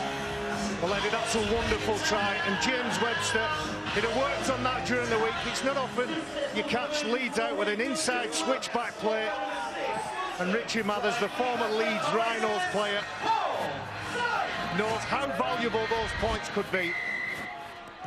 Well, now they have to defend because Leeds will be hunting the equaliser. Owen underneath the kick-off. A little bit more energy. That's what Brian McDermott will be sending out and say, OK, we're only 4 points adrift, but we have to get back into this game.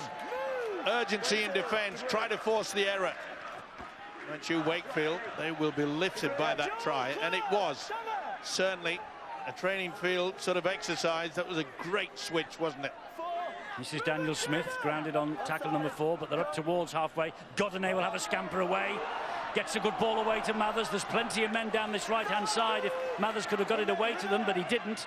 He's asking for a penalty, didn't come. Godinay down the line. Ben Jones-Bishop has to bend his back and pick that up. Good chase, led by Matt Ryan. Wakefield with the tails up. Great play there by Peter Godinay. You know, put himself in the blind side, no pressure, put the kick through. And why not? You've got a 4-point lead. Look where Leeds have got to cart this ball out. Well, you know, at half-time, Leeds on the stats were ahead, weren't they? We thought about a try and a goal. But it's been a great 15 minutes from Wakefield. They've made a couple of breaks. They've made far more meters. They've had greater urgency. The defence has been a good, and you'd expect them to be ahead. They fully deserve to be in the position they are. Can they handle now being in front against the Leeds Rhinos? Yes, the performance indicator saying a 4-point Wakefield advantage. That's exactly what we have got. And Owen just traps that with the boot. Has the time to pick it up. Warrington increased the lead. Hull got back to 14-12, but Warrington just scored another converted try by the looks of things. 20 points to 12 in the KC.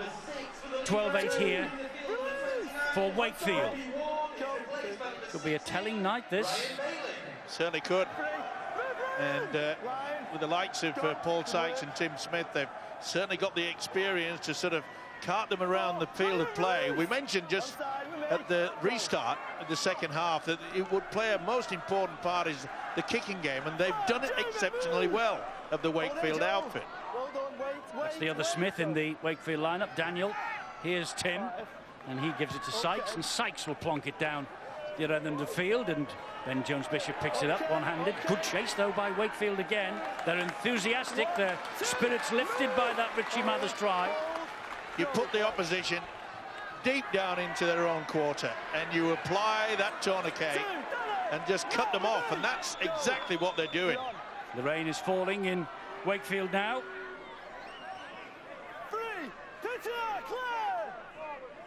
It's drizzling fairly heavily, and I think Bill's caught in the rain, aren't you, Bill? You could say that, Eddie, yes. Such is life on the sidelines. And the rain really starting to fall. It has been threatened. And just before the game, talking to James Webster, and he said Leeds are a very good side in the wet. And we'll have to see now how good Wakefield can be in the wet. The kicking game's not been bad from them so far. It could be crucial now if this rain stays as it's forecast to do. Well, the second half has so far belonged to Wakefield. Here is Washbrook with another drive in. It's been a good move by the coach James Webster to throw this fella at scummy half, Godinay. He's injected a lot of speed and fire. Tim Smith, as you can see, trying to get things organised. This is where the forwards got to roll up their sleeves and really put them in a pretty good position. Well, the kick here now on the last tackle will have to be good. Smith put his hand up for the ball. Godinay has a little scamper away, but he goes down on the last tackle. That's either a miscount or bad play, one of the two. Yeah, he's picked up an injury as well, and well, I'm not so sure that Bailey needed to do that. Well, this is a shame. If Godinay's injured, I agree with you, Steve. I think he's been really sharp out of dummy half. He's really testing those middlemen. They made a change, Leeds. They put Peacock and Bailey back on the pitch. I think Graham McDermott would have known and would have understood and seen that his big men were struggling, especially on that Richie Mathers try. Well, he was obviously injured, and the official could see it. Why on earth would Bailey want to do that? I know they wanted to get the ball back as quickly as possible. Well, yeah, you're right. He wanted the ball, didn't he, Bailey? He wanted the pendulum to swing the Rhinos' way. There's a long way to go in this match yet. Don't discount Leeds. Oh, no, you can't. I mean, you know, they showed it last week, didn't they, against Catalan? They'll fight to the bitter end, that is for sure.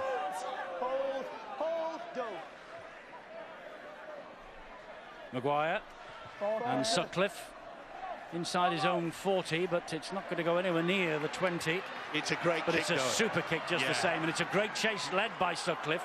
Mathers does well, actually, to get the 12, 13 metres back up the other end. And that's where he's got the brains as a youngster, Liam Sutcliffe, because he kicked on the third. No point in Newton's, you know, wearing out your forwards and tiring them out with 2 or 3 carries when you can do that, as long as the chase is good, and in his, it's very good indeed. Yeah, you were saying before the match, you were pretty impressed with this young man, Liam Sutcliffe, only 19 years of age. And he was at Bradford Bulls on loan in March. Good run from McShane. Good offload to Tim Smith. Now then, there's the call, 5th. Surely they won't get trapped again here. No, they don't. McShane puts boot to ball, goes round the outside of Ben Jones-Bishop, and that's a super kick from Paul McShane. Beards are in, aren't they, in 2014?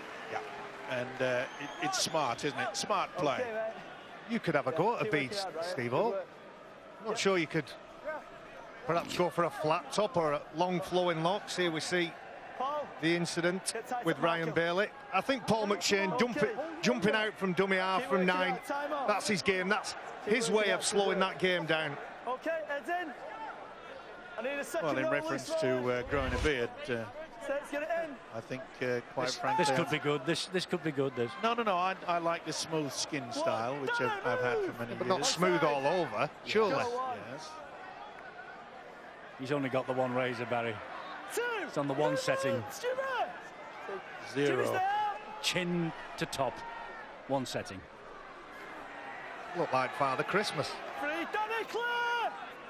Hold. Wait. I think you get into the final quarter and Leeds might start to worry a bit here, Eddie. You know, they're trying as hard as they can, but they're not finding a way of breaking through Leeds' defence. They can't power through it. They can't pass the way around it at the moment. And they're certainly not minding a way to release with time and space.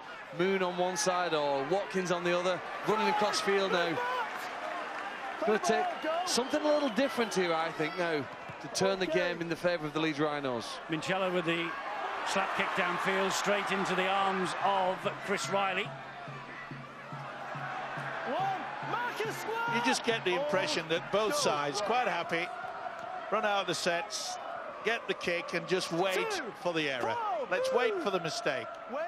They can't wait all night. There's only 19 minutes to go. But that's the switch. That's the wet weather rugby league that coaches and players talk about. Kick long, chase hard and force that error. I think maybe the rain has the rain stopped now. Oh, Leeds have got the turnover here with Watkins. Important tackle that by Gilmore. Oh, and here's a penalty for Leeds. Yeah, lost possession from Gilmore. He'll be furious with himself. And he just hung around far too long. Yeah, he did the hard work and then he laid on too long. So this is the chance for Leeds now. And here is Stevie Ward. And this is where the likes of Sutcliffe just, come on, step up to the plate. Watch out for Joel Moon, Steve-O. 8 to Maguire. Maguire then into centre field. It comes to Walters. Clattered to the ground by Tim Smith and by Matt. Oh, and here is another penalty for the Rhinos. Matt Ryan was hanging on. No point even thinking about two. No, it'd be a tap. Maguire, that was a bit high from Scruton. Tried to do the step and the dummy and got battled. Ayton goes right and finds Peacock, who finds the young man, Minchella, and it was a knock-on because he was short. Well, he tried his damnedest. It was a neat pass, wasn't it? Just couldn't get the arm free. It wasn't short, it was a knock-on. Plain and simple. The last week against the Catalan Dragons, Jamie Peacock put exactly the same play on. Josh Walters scored the try from it. Here was a chance again to find another young man on his shoulder. Minchella couldn't though hold on and ground the ball, and a let off there for Wakefield and the supporters at that end of the ground. I think Tim Smith did a really good job then, by the way. Didn't expect Minchella to get the ball. He just about clung on to him and dislodged that ball. Great defensive play from Wakefield. Yes, good defence from them. And Elliot Minchella, 18 years of age, he was the England Academy captain against France just up the road at Castleford in May. England won 34-30 on that occasion. Well, there's plenty of quality out there. It's just the experience that obviously got to learn. And Brian McDermott, give him credit for the fact that maybe he had no option. Oh, and he's lost it. It's a knock-on. Oh, well, Raleigh can't believe that decision, but maybe pictures will tell the story, maybe. Good technique from Josh Walters, who this time gets underneath the ball, hits in the ribs of Andy Raleigh. Then consequently, the ball is almost on the shoulder of Josh Walters. Okay, wait. Well, I was just about to say that this is a time for Wakefield to make sure that the experience shows and don't panic. Ryan Hall, good tackle that was. A very good tackle by Kinehorst. Here's Walters again. Ayton directing the traffic, saying they're going right, and they do to Peacock. Peacock bounces off a couple, gets it away to Sutcliffe. Here's Stevie Ward. Now it's Callum Watkins. Standing a little bit deeper might help this Leeds outfit. They're very flat in attack. 15 metres away from the Wakefield line. Maguire, flat ball to Peacock, knock on by Maguire, 0, tackle, free play. Raleigh gobbling up the metres. The ball comes free. He'll take them back to the original offence. Good run though by Raleigh. He'll be relieved. Go on, the big fella. Andy Raleigh does well to pick that ball up. Bit of pushing and shoving. Well, Bailey's in the middle of it, as always. As always, Eddie. Andy Raleigh picks up 20 metres for his side. I think he'd be fuming that he couldn't keep hold of that and have those 20-25 metres on his stats. Here we see the mistake. Peacock trying to turn the ball up. It's a little bit low. Go on, big fella. He's away, Andy Raleigh. Well, Ben Jones-Bishop got to him. It's a Wakefield scrum, though, for the original knock-on. Quarter of an hour remaining, and let's go down to Bill. Are you dry now, Bill? Yeah, brief storm. It's passed over. Take more than that to put me off my stride.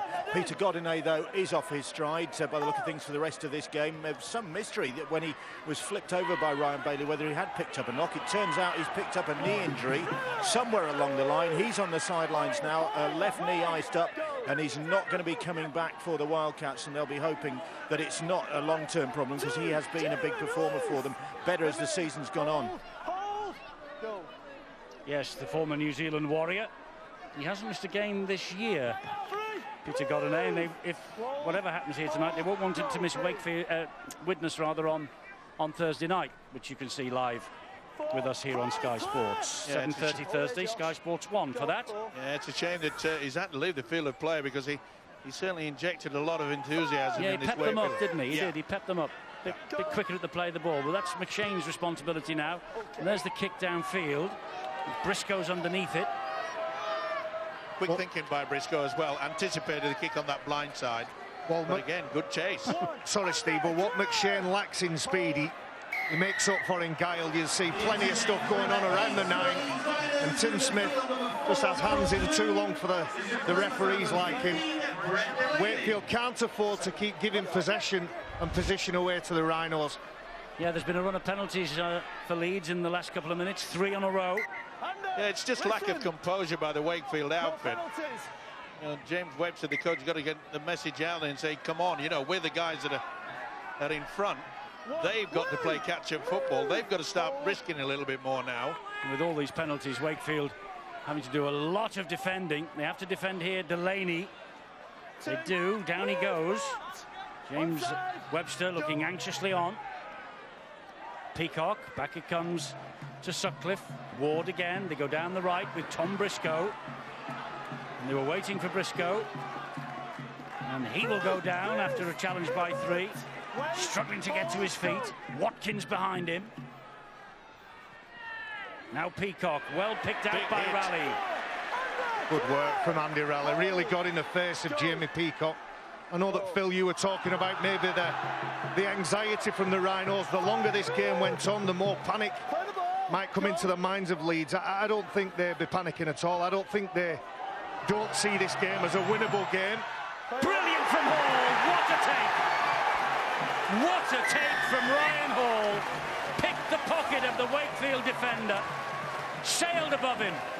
High kick, angle kick. It was a super kick. It was a brilliant catch. It's a fine try. Leeds level. Ryan Hall's 15th try of the season. Well, when you're struggling to get through the defence, and both sides have had that tonight, and it comes to the kick, it's always an option that you go for. They're all onside. Maguire puts plenty of height on this. Look at the big fella. Ryan Hall, this is mine. Get out of the way. Richard Owen went turling, and he's paid the price. Great take. Bang. Leeds have levelled it. Now then, goal kicking has not been in top form for the Rhinos tonight.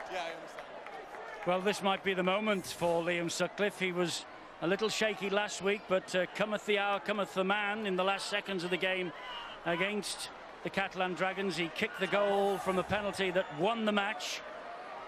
And here he has a chance now to edge the Rhinos in front. 12 apiece. He's just going through in his mind what he should do. Hit it straight and follow through. That's what he does. Sutcliffe comes to the mark, and Leeds have the lead again, 14 points to 12. Well, Phil picked it. Ryan Hall practices relentlessly. He seems to back it up in the games that he plays. He goes up, leaps high, and comes down with the ball every time. Sometimes it's for himself, sometimes it's for a teammate. And the top 3 inches in any rugby league player are the most crucial, vital part of your body in games like this. Do you truly believe that you will win it? Do you truly believe that you've got the right decision at the right time? Well, Danny Maguire's wonderful spiralling crossfield kick collected by Ryan Hall. He got 2 tries against Wakefield here in the Cup in April that Leeds won by 60 points to 6. It was the 200th Leeds appearance for Ryan Hall that day, and he got a hat-trick against Wakefield in the Magic of 2010 in Edinburgh. It was a magical day for Ryan Hall. Yeah, but James Webster, the Wakefield coach, he'll be furious at the fact that it was lack of discipline. Gave Leeds 2 penalties on the trot, put them into that position. It's all about putting yourself in a good area. Delaney. Head bandaged. He always looks like he's been in the wars, Brett Delaney.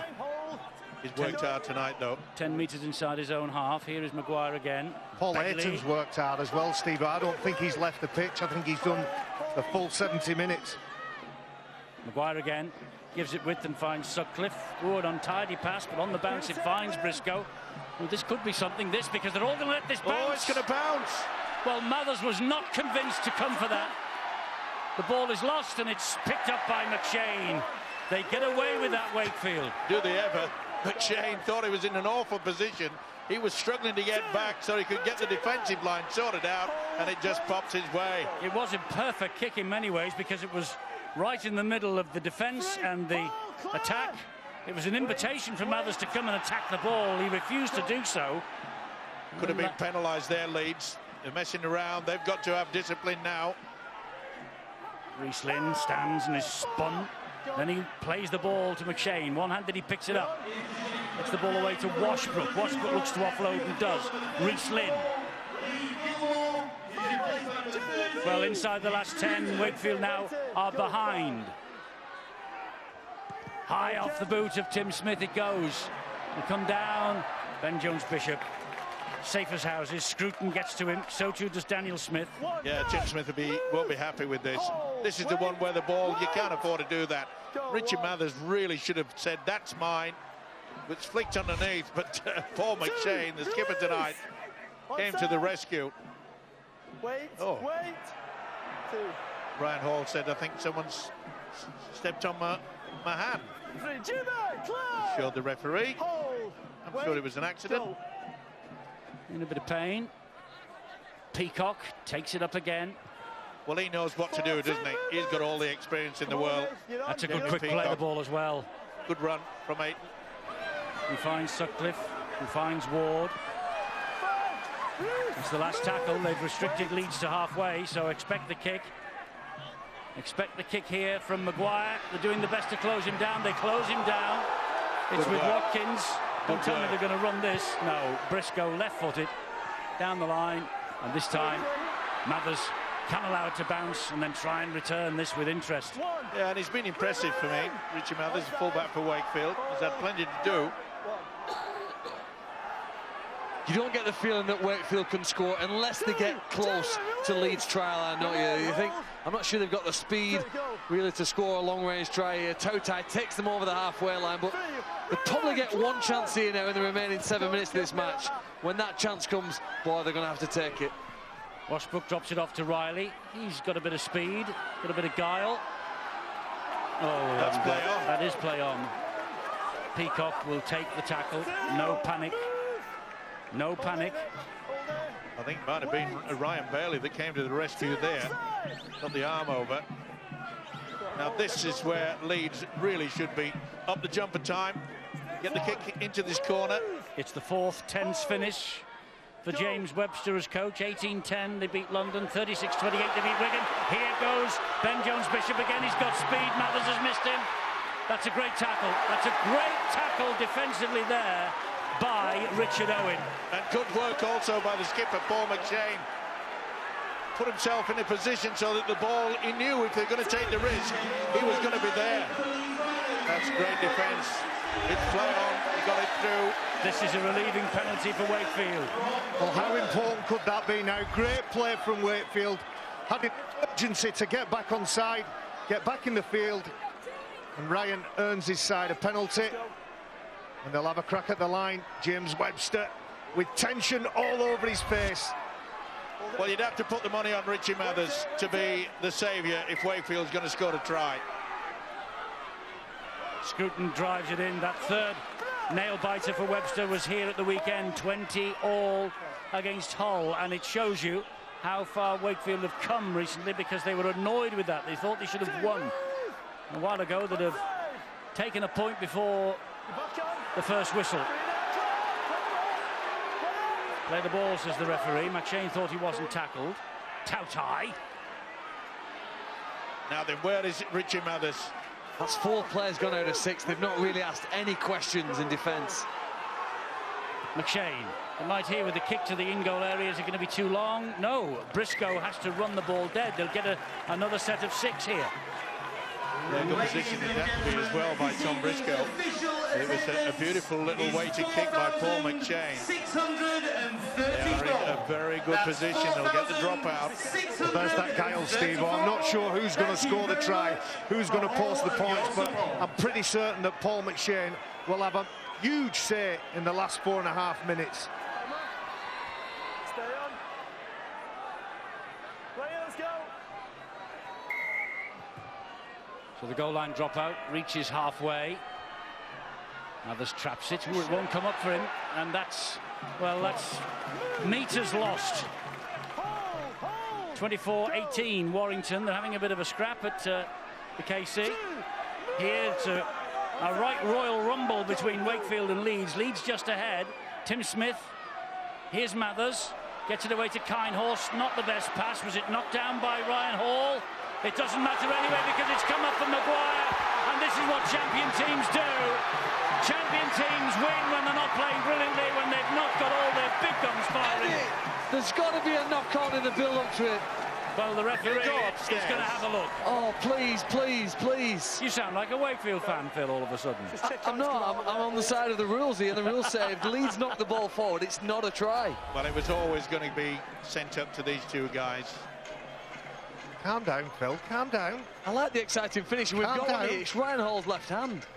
It's from the pass that comes out there. It's played at the ball. I think this will be disallowed. Do you think he's touched it, Stuart, honestly? I think he's touched it, and I think he's played at the ball.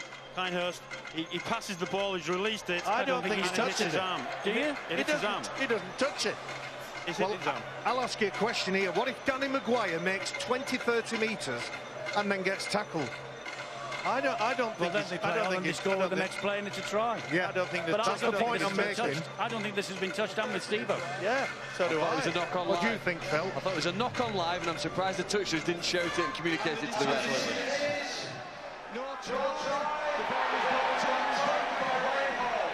Well, they agree with you, Phil. Are you happy now, Phil? And Stuart, I think that signal, Stuart, was the forearm, I think. It hit him on the forearm. That's what it is. Hand or arm, it counts as a knock-on. Okay, there's obviously enough of contact. Here's the super zoom. I still ask the same question. It's a little touch. I still have the same question. If Danny Maguire makes 30 metres and gets tackled. Well, you've got the tense finish, Phil. Yes. And can they get the vital points? And this is where Leeds really have to be very careful. Don't give away a penalty here, because I think Wakefield will say we'll settle for the draw. Yes, they take the point, I think. At the moment they're looking for the 2 points, that is, and the 4-point try. Good slip ball by Tautai. McShane, and here is Daniel Smith. Leeds rush in and get him down on tackle number 2. McShane again. Smith, back it comes to Mathers. Mathers, oh, he went wide, it's play on, it's a free play. That's a 0 tackle. Kinehorse has got it back. He went for it, did Ryan Hall. Nearly dragged it in. It was a huge gamble. Tautai again will take the ball forward, gets them to within 5 metres, slips the pass. Who wants this? Who wants this? Richard Moore, that's who, but only just. They've lost ground. Scruton, boom, down he goes. Good hit. Mulhern. Tremendous tackle that was by Mulhern. Smith, ball goes backwards. Moore again to the rescue. Well, they're going backwards rather than forwards at the moment, the Wildcats. It's sheer panic. Brilliant defence, isn't it, when you can push your opponents back when they've got the ball. McShane again. Tim Smith gives it long this time to Kinehorse. He's got Richard Owen outside him. 20 metres away now.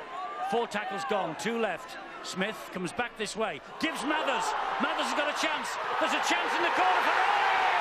And Richard Owen gets over. And Richard Owen scores the try.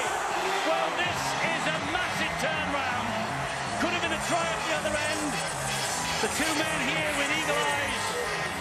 Phil Clark and Stuart Cummings noticed the knock-on. The referee did as well. Sent it up to the video referee. Maguire's try chalked off. From the resulting scrum, Wakefield over. And Richard Owen, once the hero of Castleford, is he now the hero of Wakefield? Is that the match winner for the Wakefield Trinity Wildcats? They just would not give in, and the switch from Smith again, and the pass from the fullback, Richie Mathers. He's had a fine night, and fully deserved. Again, the switch. They got caught on the blind side.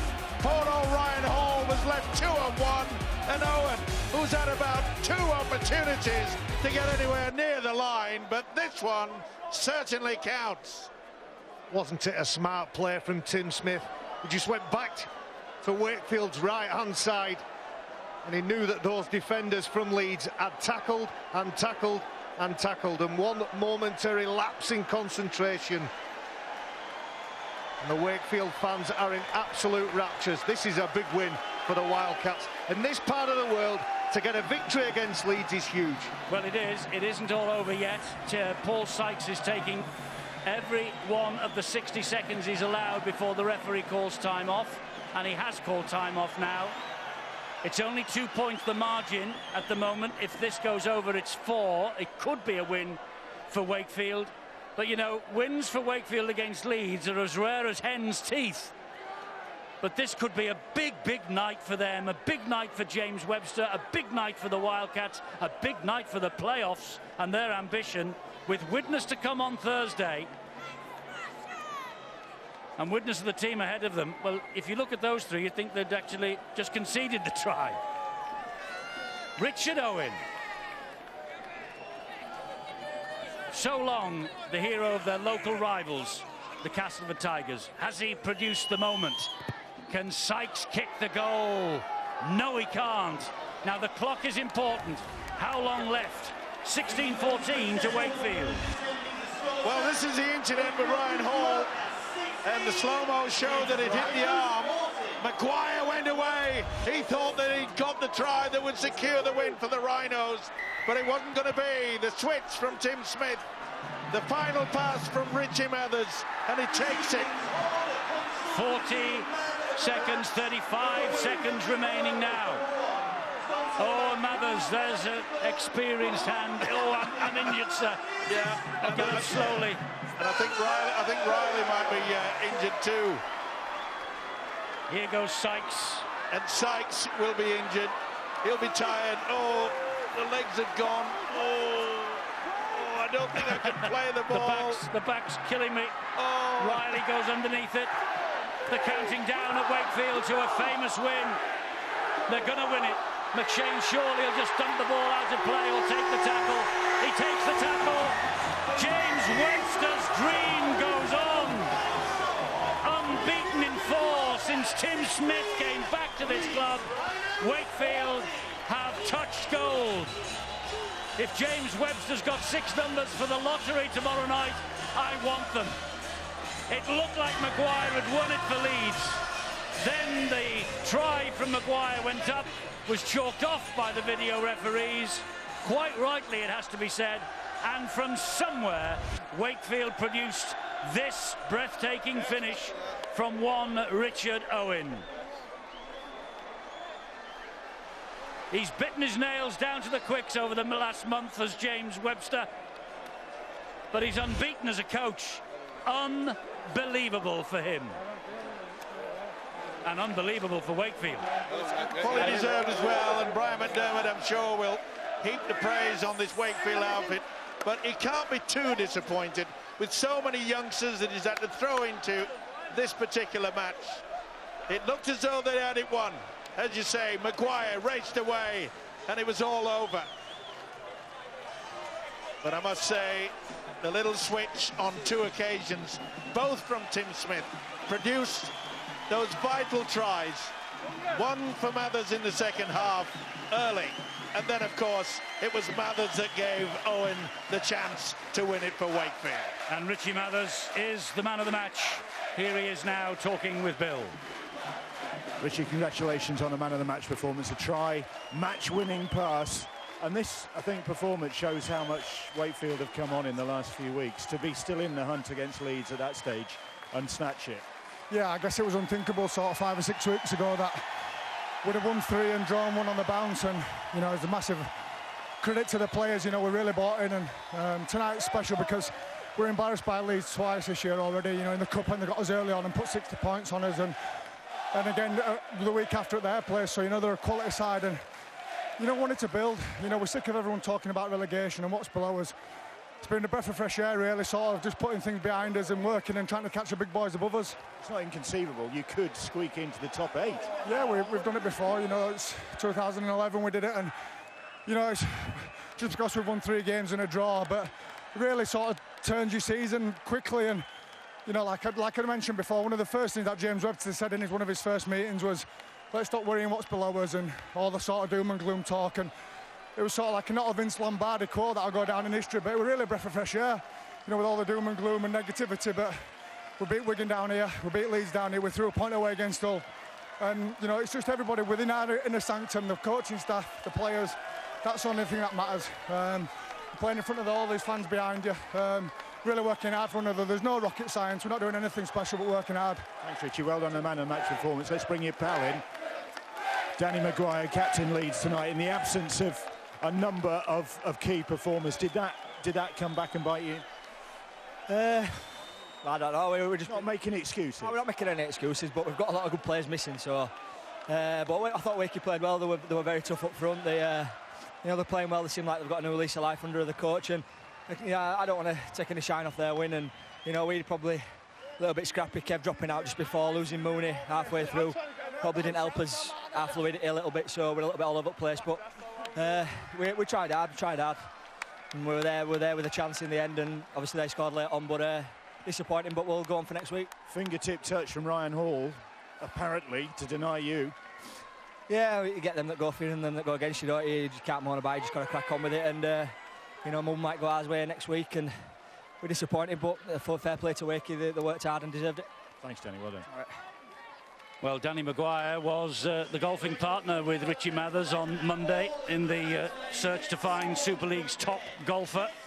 Here tonight he has seen the Wakefield Trinity Wildcats come from behind and pinch a win, albeit against an understrength Leeds Rhinos side. Shades of 2012 when Wakefield made it to the playoffs and then Leeds stopped their run to Old Trafford. Is history going to repeat itself this year?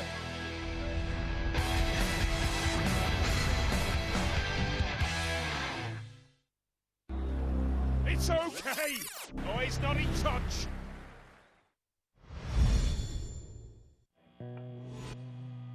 Banshee's a town like any other town. Like any other town, we have our darkness. Our secrets. Sooner or later, someone's gonna figure out who you are. Or at least who you are not. Banshee starts Monday at 10:10 on Sky Atlantic HD. Series 1 available on demand. Ready to play a different poker experience? It's your call. £12 free, no deposit needed. 888 Poker. We play different. Dad, have you got fibre optic yet? Oh, yeah, it's bang on, this broadband. And there's a lot less of that buffering malarkey. Oh, right, I've heard it's quality. My mate Sid said it's... Hot. Aye. I catch up on soaps. So I'm up to speed when I video call my granny. Really? Well, my friend says she can shop online and stream tunes at the same time. Where would we be without our super-duper fibre optic doodah? 2 peas in a pod. 9 out of 10 customers would recommend BT Infinity to friends and family. Epic.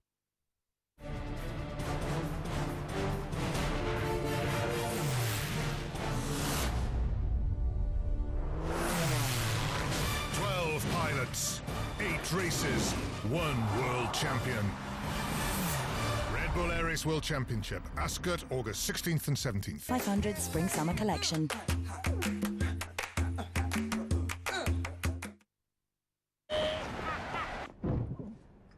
you go, sir.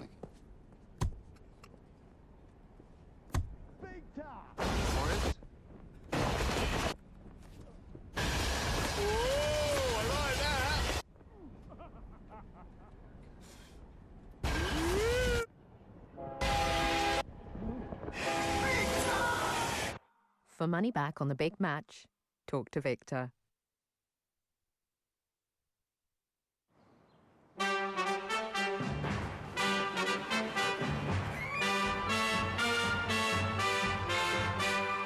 Touchdown every morning, 10 times, not just now and then.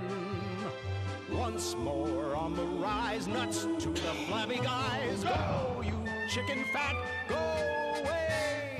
Go, you chicken fat, go.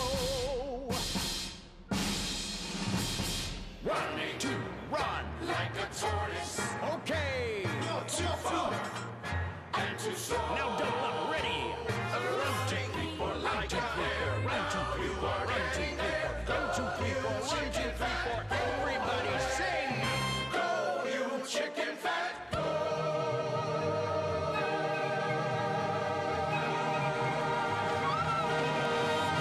Dismissed.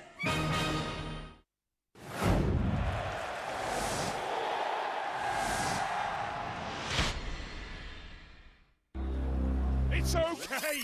Oh, it's not in touch.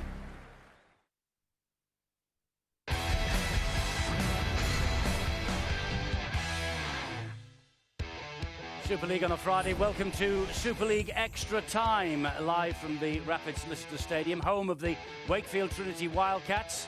And what a match we have seen here, and what a win for the Wildcats. They pinched it at the death, courtesy of Richard Owen's try, 16 points to 14. It has meant an unbeaten start over the past month for James Webster, the Wildcats coach. Here he is with Bill. James, that'll go down as a famous win. Did you think you could snatch it at the end? You know, we've worked on the last month or so that if we work hard enough with enough, you know, commitment, that come the last 10 minutes, you always get a chance, whether you're playing Leeds or you're playing a team in the Challenge Cup in a lesser division. So we always knew that if we worked hard enough, we're going to get a chance, and full credit to our team, we came up with the right play. That's 3 wins and a draw from your games in charge. You kind of imagined it would go this well, surely. Yeah, you know, it's not about me. It's about our boys. Our whole squad. They've had to deal with a lot of stuff this year, and I think the turning point was them. They decided, you know, they wanted to be a proper team. They wanted to commit, and you know, they wanted to be a realistic force and fulfil some potential. And they thought they'll let themselves down. And rugby league's a tough game, and when you commit to the cause, you can do anything. Thanks, James. Anytime. Well, James Webster is reaping the harvest of the seeds that Richard Agar sowed here. A change of attitude, maybe, in the last month, and a victory for Warrington at Hull tonight, which means this is the way the table looks. Warrington have joined Castleford on 26 points. And look at the gap now between Wakefield and the Widnes Vikings. It's just 4 points. They meet here next Thursday. You can see that game live on Sky Sports. Okay, let's look back on that second half. And it was one way and then the other. Brian and John now. Yeah, thanks very much, Eddie. We've got a great competition when 11th can beat second. The Wakefield Trinity Wildcats went in behind at half-time, John. They needed to score first in the second half, and they did through Richard Mathers. And they stripped the game back to its basics. They played the conditions. I thought they hit around a ruck particularly well. They didn't look to offer an awful lot in attack, but they did enough, didn't they, ultimately? This is the try we like, played for and got, training ground move. That first play from the tap was solely to get them the field position. Do you know what I love about this? Sykes and Mathers pretending it's not going to come to them, doing everything they can to this is the gamesmanship. Yeah. Hands on knees. I'm not interested. The ball's not coming to me. Yeah.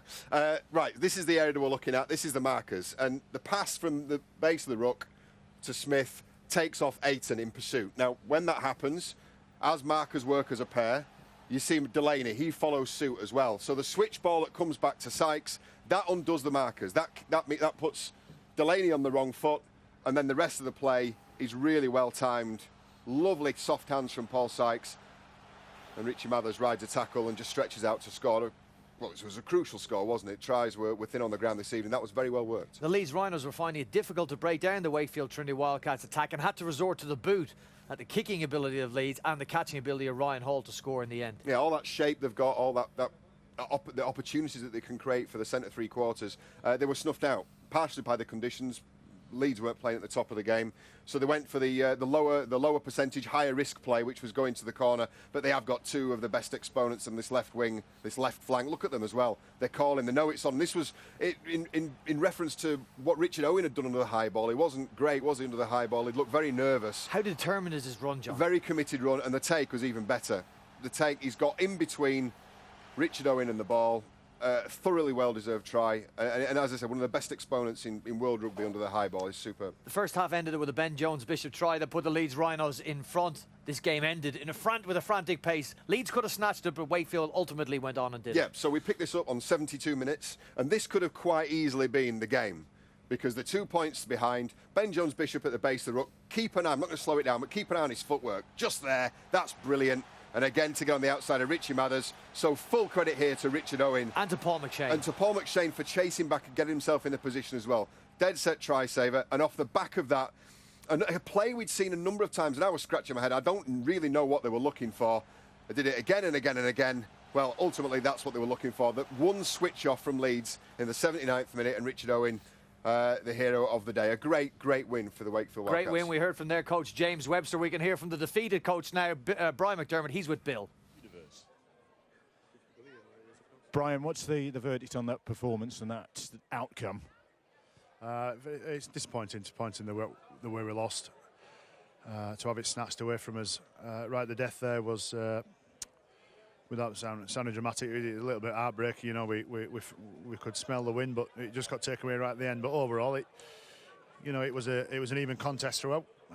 Wakefield defended really well, and I thought we defended really well at times. Made it a contest, a bit scrappy, very greasy out there. You know, it's a firm field that, but then so lots of slips and lots of greasy ball to contend with. But I don't have too much complaint that Wakefield won the game, but obviously we're really disappointed we lost it. You've said you're not going to complain about the absentees and the fact you've got umpteen players missing, but you lacked maybe a bit of experience at crucial times? Well, this is all part of the journey then, isn't it? Because, you know, we highlight where some young fella should have been stood, or a ball that a young fella should have kept hold of. That's all part of the journey along the way. You know, and if we're going to progress and be a better team, we're going to go through these moments, and it's hard. And I was just talking to Danny Maguire in the dressing rooms there. You know, you lose some games at the start of the year. At the start of the year, we'll talk about losing games, and losing some of those games are good for you. You improve, and you're thinking pre-season, well, we'll handle it, but it's hard when you lose. It's a tough thing to do, to lose, and you know, we want to be relatively magnanimous. Wakefield played well enough, and they deserve the win, so we've no complaints on that. But it's hard losing, so we'll be better for it. We'll be better for it, and you know, the personnel that we had out there got us in front. You know, we were leading that game at one stage, so you've got to say that was they were good enough to win the game, but unfortunately we didn't. Brian, thank you very much. Thank you. He's ever the realist, Brian McDermott, ever the honest man, and he summed that up quite perfectly. You know, Barry, when you look at it, Wakefield played London. They got Wigan after they'd played 3 in 8 days, or that was the third in 8 days. They had a draw against Hull, which, you know, they believe here they should have won, and they played Leeds with, well, £1 million for the talent sitting on the sideline. Things have come up right for James Webster, haven't they? Well, credit where it's due. James Webster, and I mentioned in commentary about the top 3 inches, I questioned whether Wakefield believed they could win this game. Well, they could. And that, you know, that is endorsed by James Webster saying, I kept saying to the players, if you stick in this game, if you keep putting the effort in, you get in that last 10 minutes and it's anybody's game. And I thought Tim Smith came up with a magical play, and